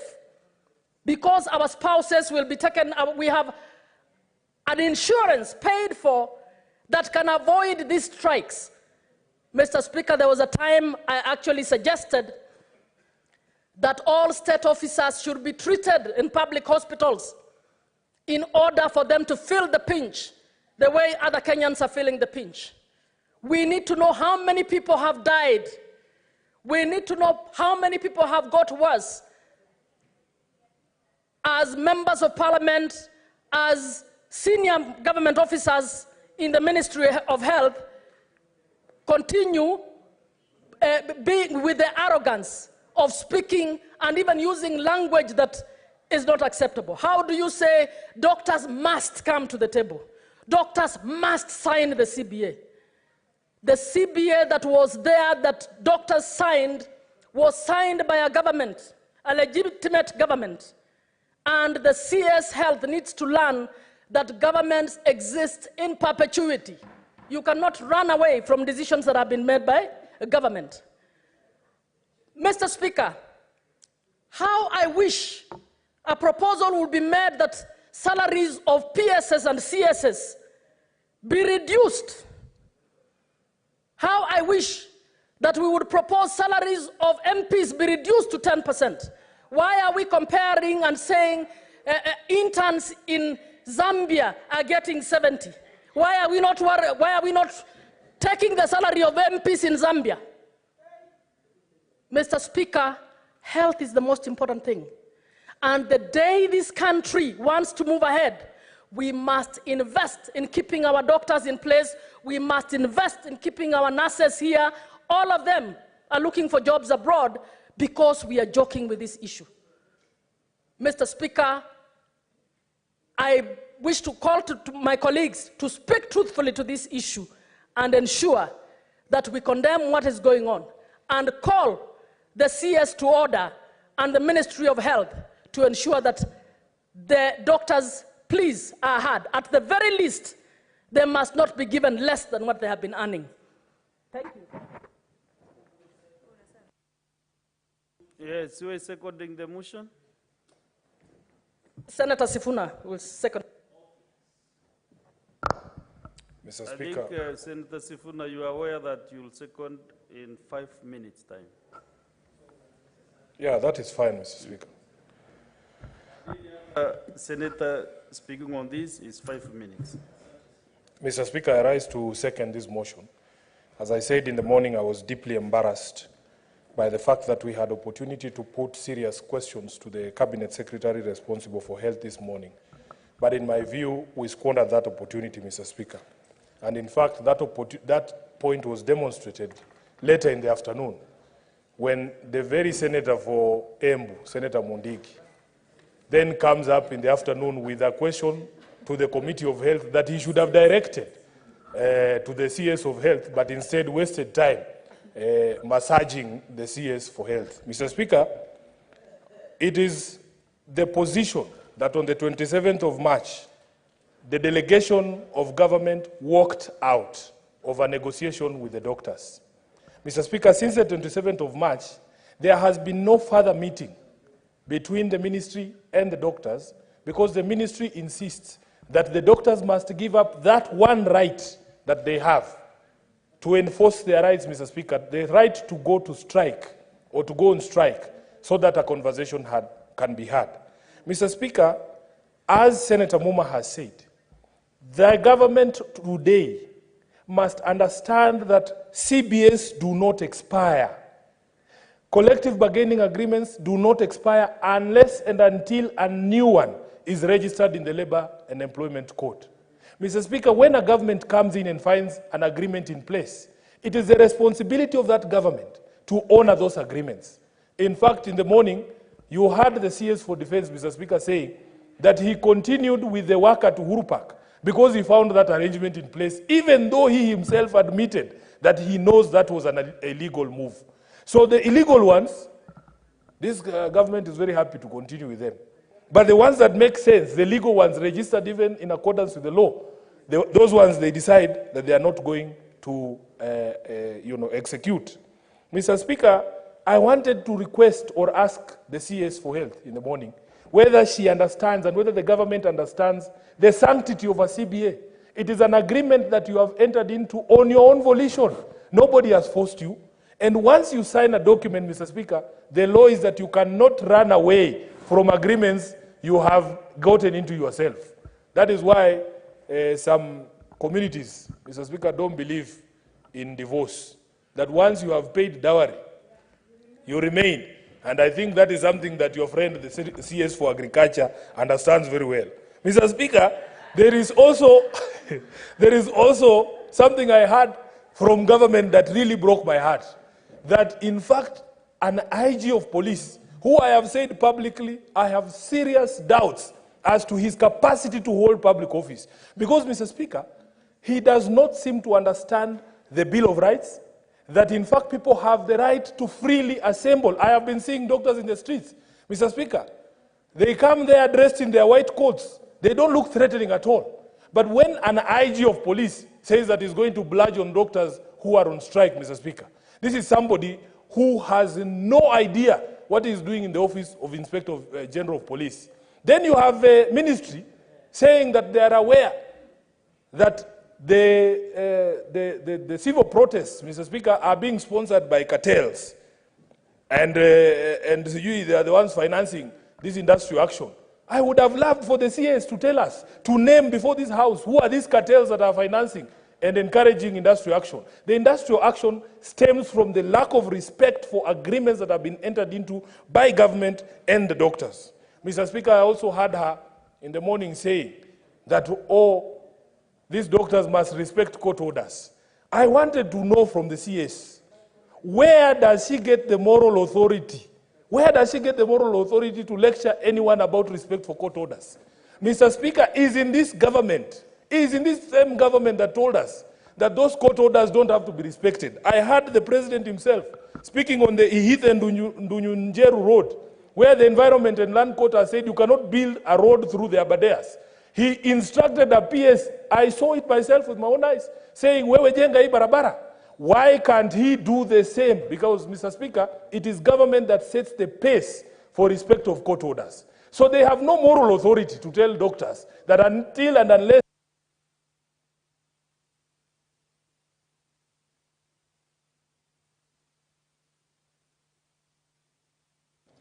Thank you, Mr. Speaker. Mr. Speaker, this is the second thing I am doing. So, therefore, Mr. Speaker, nothing stops the CS. Nothing stops the officials in the ministry. And I met them outside the corridor and I told them they have embarrassed themselves in the ministry today. All they need to do, they can have informal meetings with doctors. Sometimes these things are resolved not in formal settings where you are using all this tough language and you want to show us. And I've heard the president today say, Mr. Speaker, that if you're supporting doctors, you pay them with your money. I want to remind him, the money that pays doctors, the money that pays him is not his money. We support doctors. We want our taxes to be used to pay doctors. I second, Mr. Speaker. Thank you. Honorable Senators, I now propose the question that pursuant to Standing Order number 37, the Senate do adjourn to discuss a definite matter of urgent national importance, namely the ongoing strike by health workers in the country. We start with Senator Chalgei Samson. Mr. Speaker, I want to thank you for this opportunity. The issue of health crisis and the strike in the country is of huge concern. But, Mr. Speaker, while we mourn more than the bereaved, my concern is when you look at the fourth schedule, the issue of health is devolved. You know, we cannot speak from both sides of our mouth, Mr. Speaker. When it comes to issues, and you know the Constitution is very clear, the work of Parliament, for example, national, is to set the standard health policy. And Senator Mans understands this because we had a push and pull until Supreme Court. So where is the voice of Council of Governors? Most of the wage bill that we discuss in counties, when you ask governors, are you young, goes to health committee, Mr. Speaker. What the President and the national government has been doing is a charity to try and bring sanity as the bigger brother in the all dimensions of the Speaker. Mr. Speaker, I want to say this. I didn't even hear both the mover and you wish to be informed by the mover of the motion? No, I can't because of my time, Mr. Speaker. And from our tone and demeanor today, I don't think that's a correct information. Mr. Speaker, I didn't hear something about the whole function of Council of Governors. The counties, they are in messes. For example, Kapsabet County Referral Hospital, Mr. Speaker, the rats are eating lunch with the patients. There are no drugs in some of those hospitals, Mr. Speaker. I would have expected Senator Muma, who I have tremendous respect, to point out the role or non-activeness of Council of Governors, Mr. Speaker. Even in Meru, the health sector is on its knees. You go to Isiolo, Mr. Speaker, the fridge of mortuary is not functional. You can feel the smell. Here in Nairobi, I would have expected the Senator of Nairobi to highlight the malfunctioning of the health sector within Nairobi City, Mr. Speaker. So we cannot, we are just playing to public gallery. We are going for a popularity contest by saying, oh, doctors are being frustrated, oh, the national government, just to be politically right, Mr. Speaker. While I agree on the issue of interns, Mr. Speaker, 70,000, how many Kenyans are paid 70,000? Even P1 teachers are not paid 70,000. Even the ECD teachers, which we are pushing for standard scheme of service, are paid even a special salary in my county of 5,000 to 10,000 shillings. 70,000 to pay an intern. I said yesterday, I want to repeat, I was a pupillage.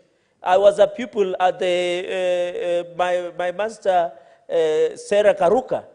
I was never paid even a single penny. You had the CSA today, it is stipend, it is pocket money.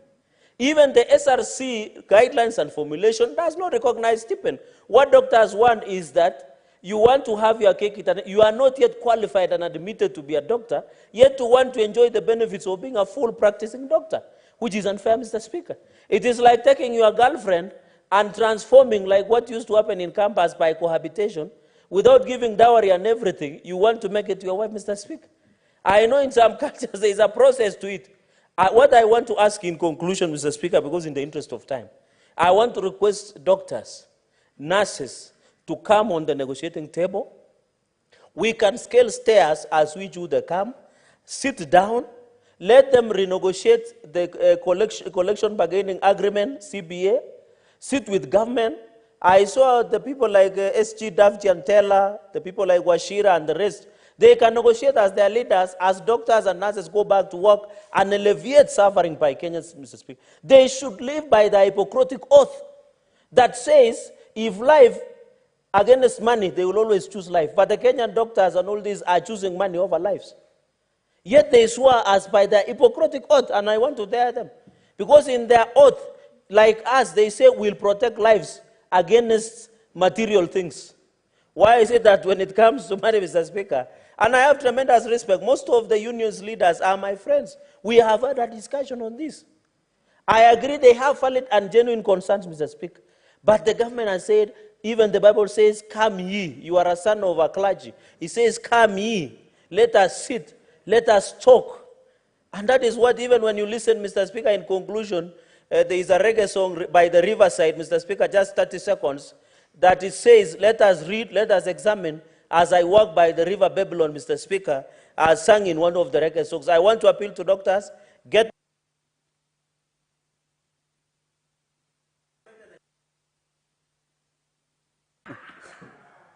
Senator Chelagai, when you are giving your examples, avoid pointing at the chair. The example you gave pointing at me about some people you mentioned. So next time, make sure you don't. Yes, we must apologize. Senator Beatrice Akinyi. Thank you, Mr. Speaker. Mr. Speaker, from the onset, I want to support Senator Muma in this. And from the word go, when you hear Senator Chelagai speak, you wonder whether this is the same government that is talking about universal health care. My Honorable Speaker, you can never and will never achieve universal health care if we do not look at the welfare of doctors. Honorable Speaker, health is a basic right. But as this goes on, unattended by the same government that talks about universal care, do we think about pregnant women back in the villages that are seeking services from quacks? Because doctors that have been trained from the investment of Kenyans are away from hospitals, and the government seems not to be keen. Do we think about children that should have been attending clinics? Do we really think about the elderly that go every day for medical services from our public hospital?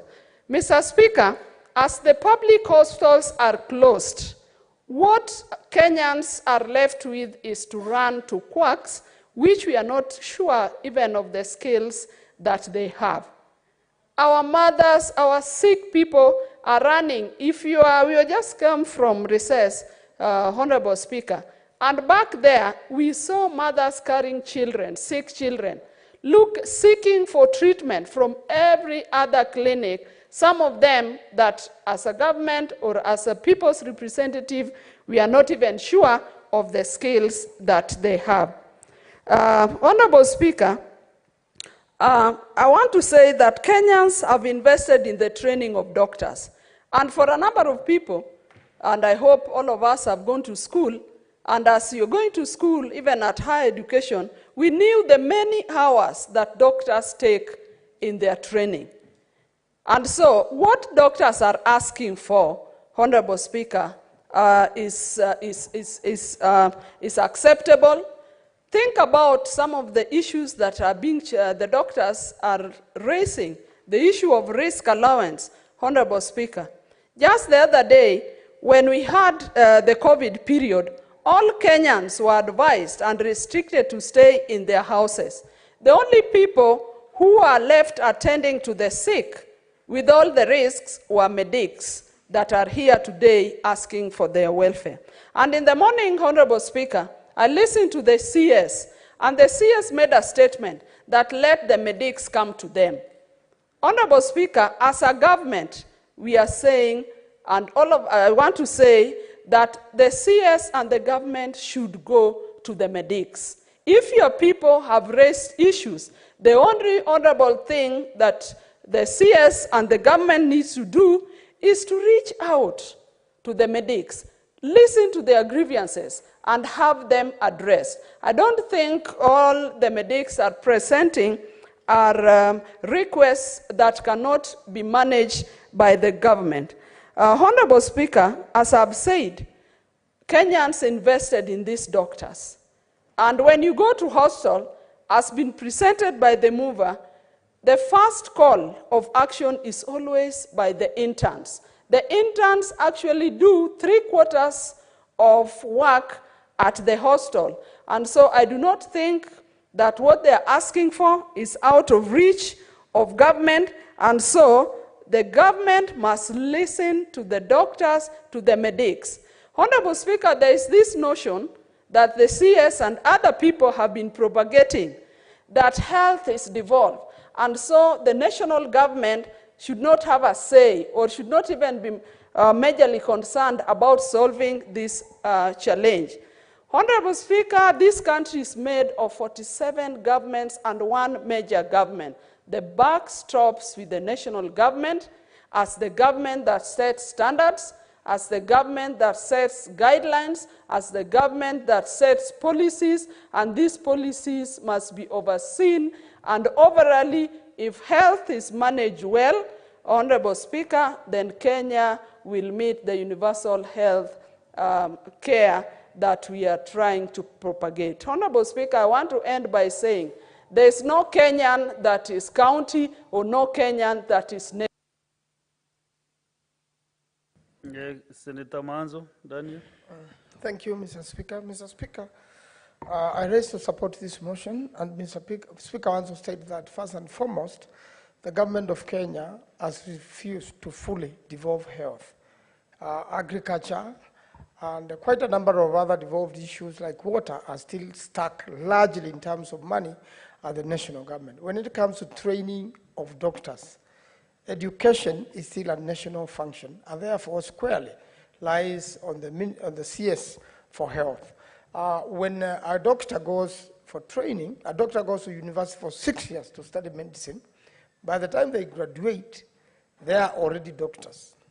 The only other technicality left is a little bit of experience and the requirement, because of apprenticeship, of working with a qualified doctor for some time so that you can be able to learn more or to polish your skills, because dealing with the health, Mr. Speaker, and dealing with one's life is very delicate. You cannot come straight from the classroom and go and operate as a surgeon. You cannot come straight from classroom and be a neurosurgeon. You have to work with other surgeons, apply all your skills, just like fly or the practice of law. And therefore, when it comes to doctors, there was an agreement that they are already working. And in fact, by the conduct of the two contracting parties, the government and the doctors, there is already an implied contract, and you are already working. So therefore, when it comes to the bargaining, then the two sides should meet and agree. You may not necessarily implement the previous agreement fully or the subsisting agreement fully, but you can be able to increase and the government, can be able to agree, so that the doctors can, in the negotiations is give and take.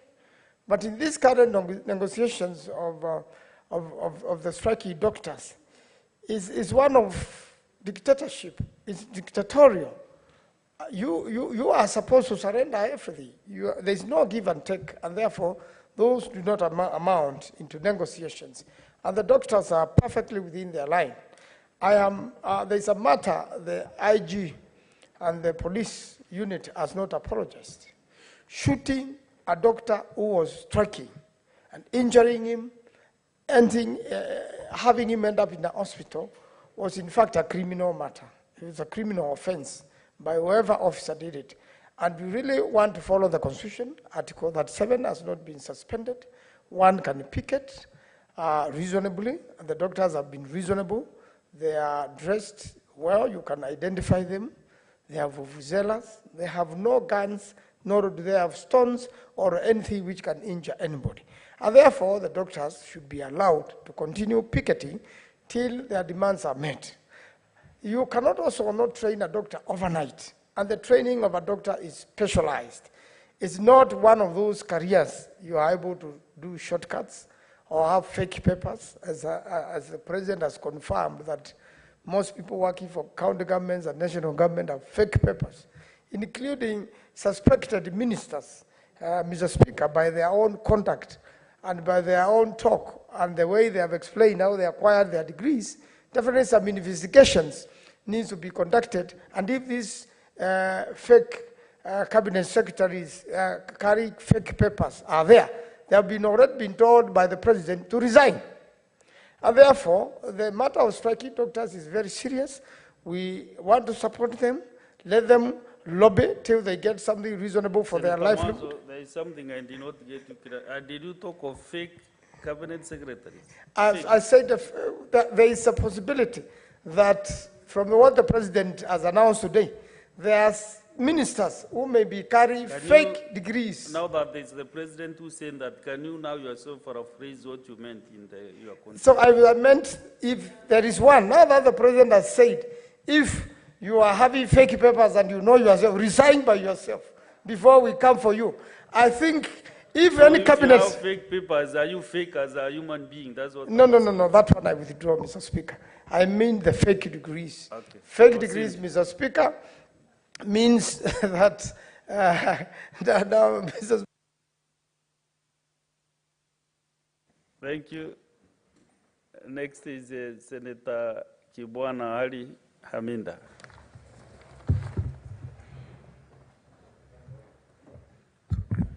Thank you, Mr. Speaker.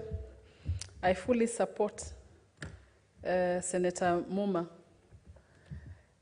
on this issue, Mr. Speaker.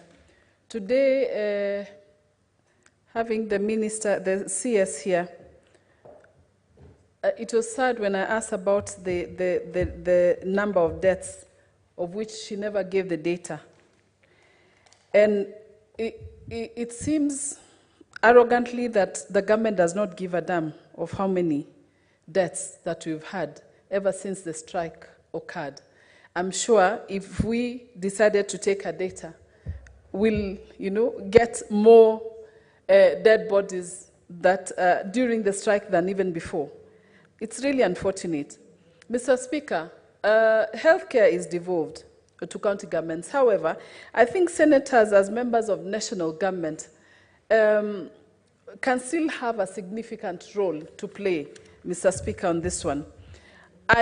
Number one, I think we can advocate for increased funding to health, Mr. Speaker. We are able to do that as a Senate and ensure counties have adequate resources to manage healthcare support and also pay competitive salaries to the doctors. Mr. Speaker, we can use our oversight role. I'm looking at it on how we can come as mediators. We can use our oversight role to hold the national government responsible for its healthcare and delivery, Mr. Speaker. Mr. Speaker, we can also ensure that health policies are adequately supported, to county health services. Seriously, I don't see how we cannot serve as mediators, Mr. Speaker, during this strike. It's gone for so long. Again, I said, as senators, I'm sure we can play that oversight role and become mediators on this one between the county governments and healthcare workers' union to help resolve the disputes. We can also advocate for the interests of healthcare workers or the public to ensure that there's enough the strikes actually, the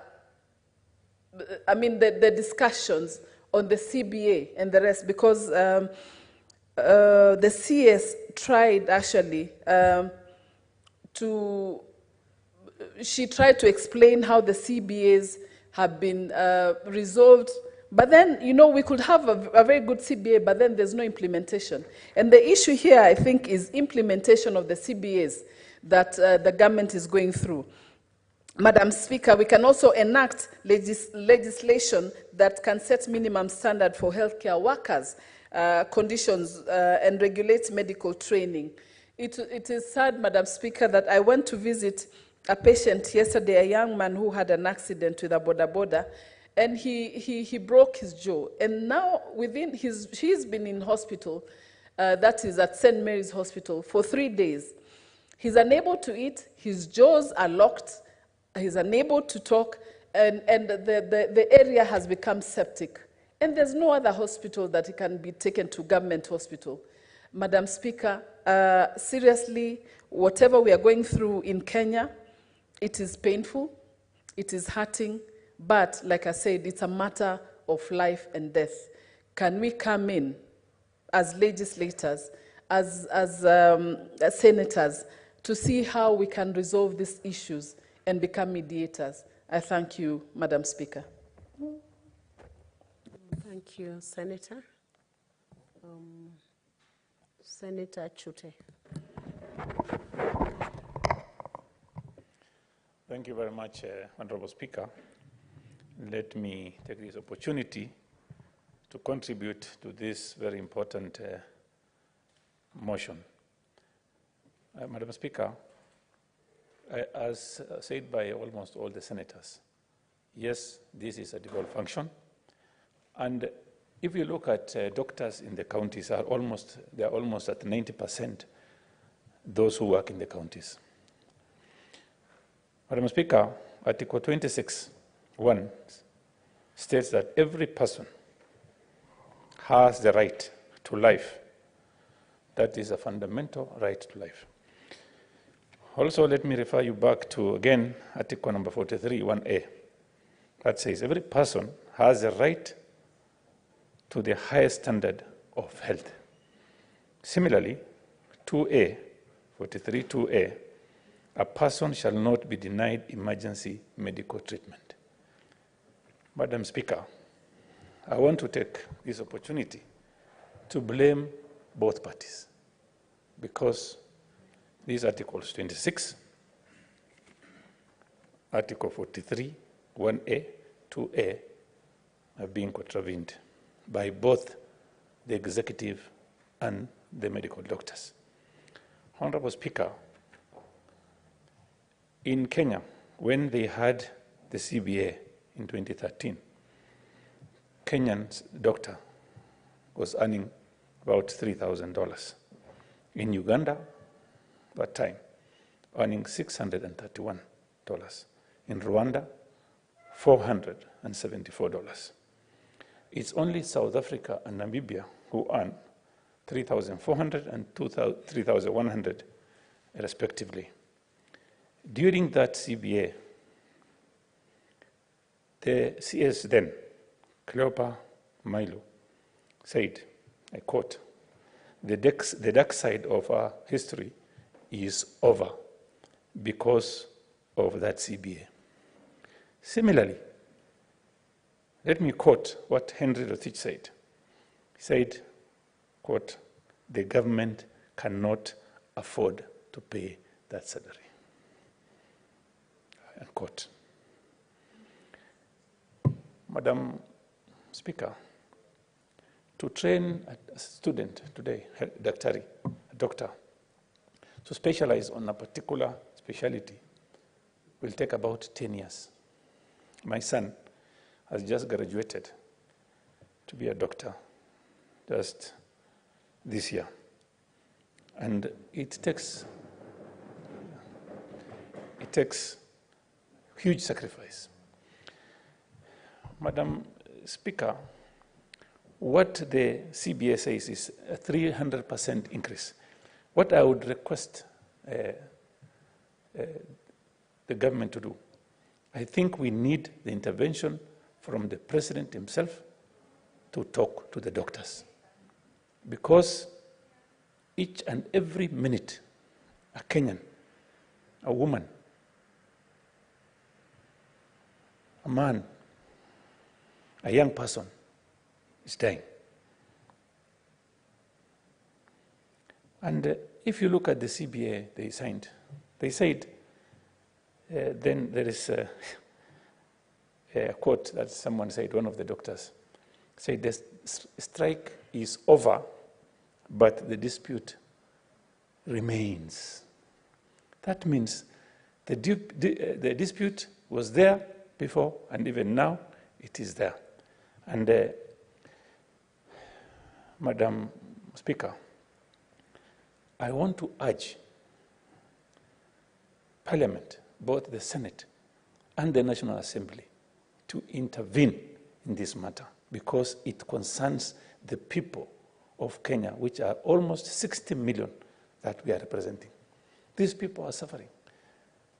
Madam Speaker, if you look at our senators here today, we have got a card we are using, health card, and it's being paid fully. We are going to private hospitals. What if the people we are representing are not going to those private hospitals? They go to dispensaries, clinics, health centers, and hospitals. So, Your time is up, Senator. So, Senator Okoit Andrew Mutata. Madam Speaker, I rise to support the motion, and I begin off by saying that it's an unfortunate situation that's happening in our country, and we also have we also had a similar situation happening in the UK. If you followed the news, they had a doctor strike, both the so-called junior doctors and the senior doctors, or what we call consultants here. They've had their own way of resolving. In this country, I think we need to sober up in terms of public expenditure. Before we address the question of saying that we cannot pay, we need to sober up and get our priorities right. And I think that this government can pay doctors,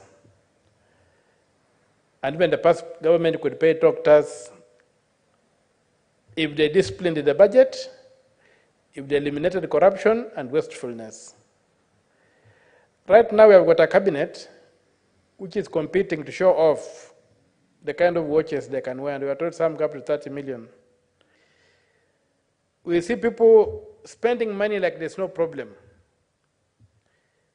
So when they come to say that there's no money to pay, how do you justify the push to recruit some CSS who have got no work to do according to the constitutional structure, but must come there? So the question of pay, I think, needs to be looked at. We need to rationalize how we use public funds. Number two, regarding the doctors issue, I would like to go back to the Constitution, the review-making process.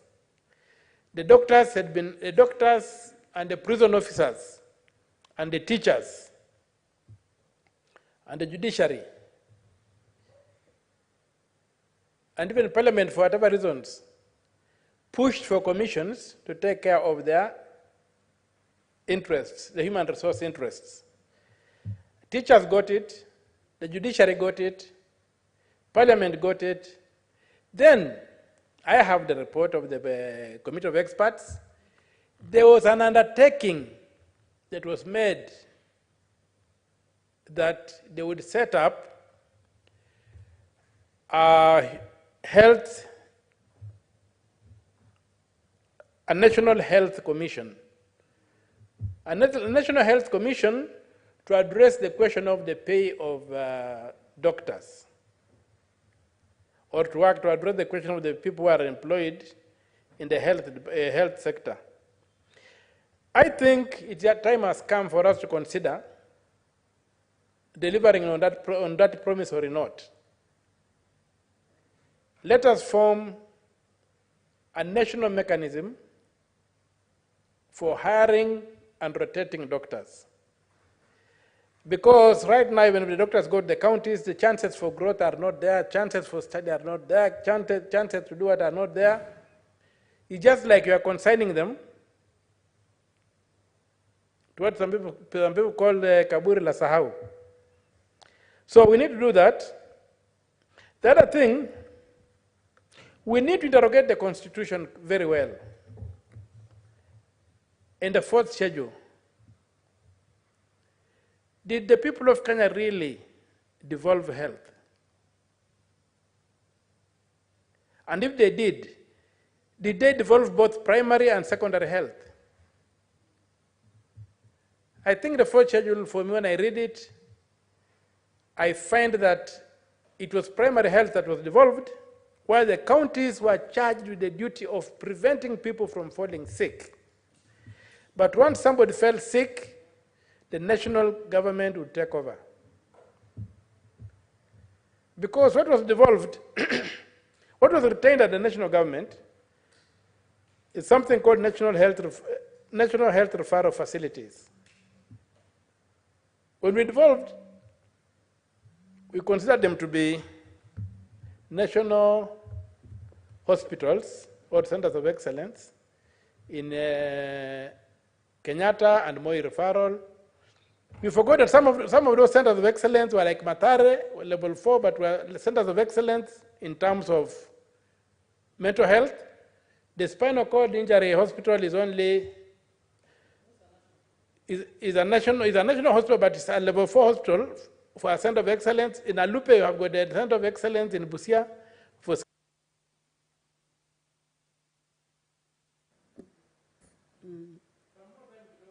Senator, 1 minute, one more minute.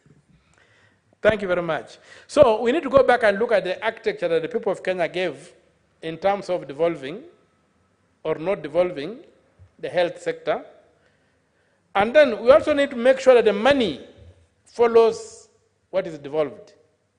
Right now, I would expect the minister to come and tell us that this is the percentage of the budget for health, and this is what goes to counties. Because if you look at the bulk of the money remains in Nairobi, and that one cannot be accepted. We need to make sure that the money goes on the ground and the health facilities are viable and operational.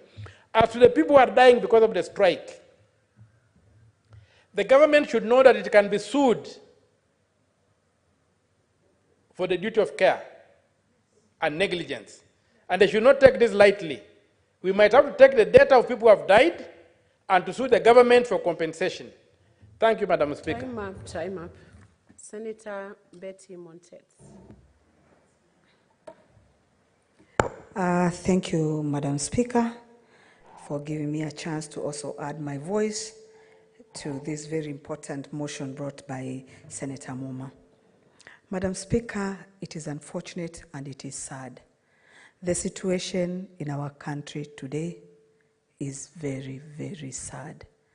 Madam Speaker, there's nothing as bad as what people are going through. You have a sick person. Some are coming from very far to referral hospitals, and when they get there are no services. They are simply told the doctors are not there. To my opinion, Madam Speaker, as the other senators have put it, yes, the health services are devolved, but I think we can all agree that they are not fully devolved.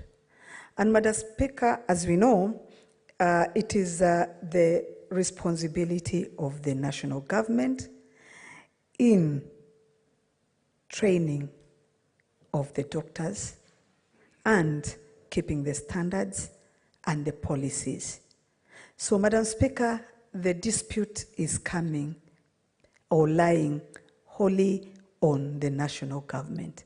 It's so unfortunate that as the CS for Health was here today in the morning, that he took the issue very casually. Actually, when she spoke to it, she spoke like she was just speaking to any other labor dispute, while this is a matter of life and death. Kenya is suffering. Kenyans are suffering. Kenyans don't have money. Kenyans don't have money to go to private hospitals. And Madam Speaker, I believe that if the push and pull can be put aside and this issue of doctors is taken seriously, we can come up with a solution.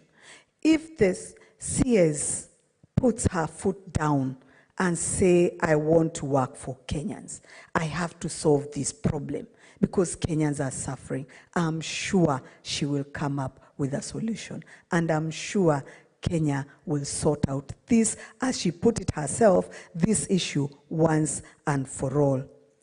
Madam Speaker, it was also very unfortunate that the CS, as the senators were asking to give the figures, she should have taken that opportunity to actually show the nation the attitude of that problem.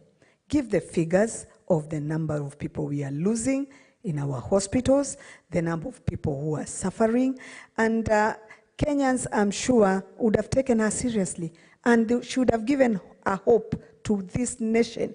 But what she did, she just brushed it out that they have to come, the doctors have to come to the table.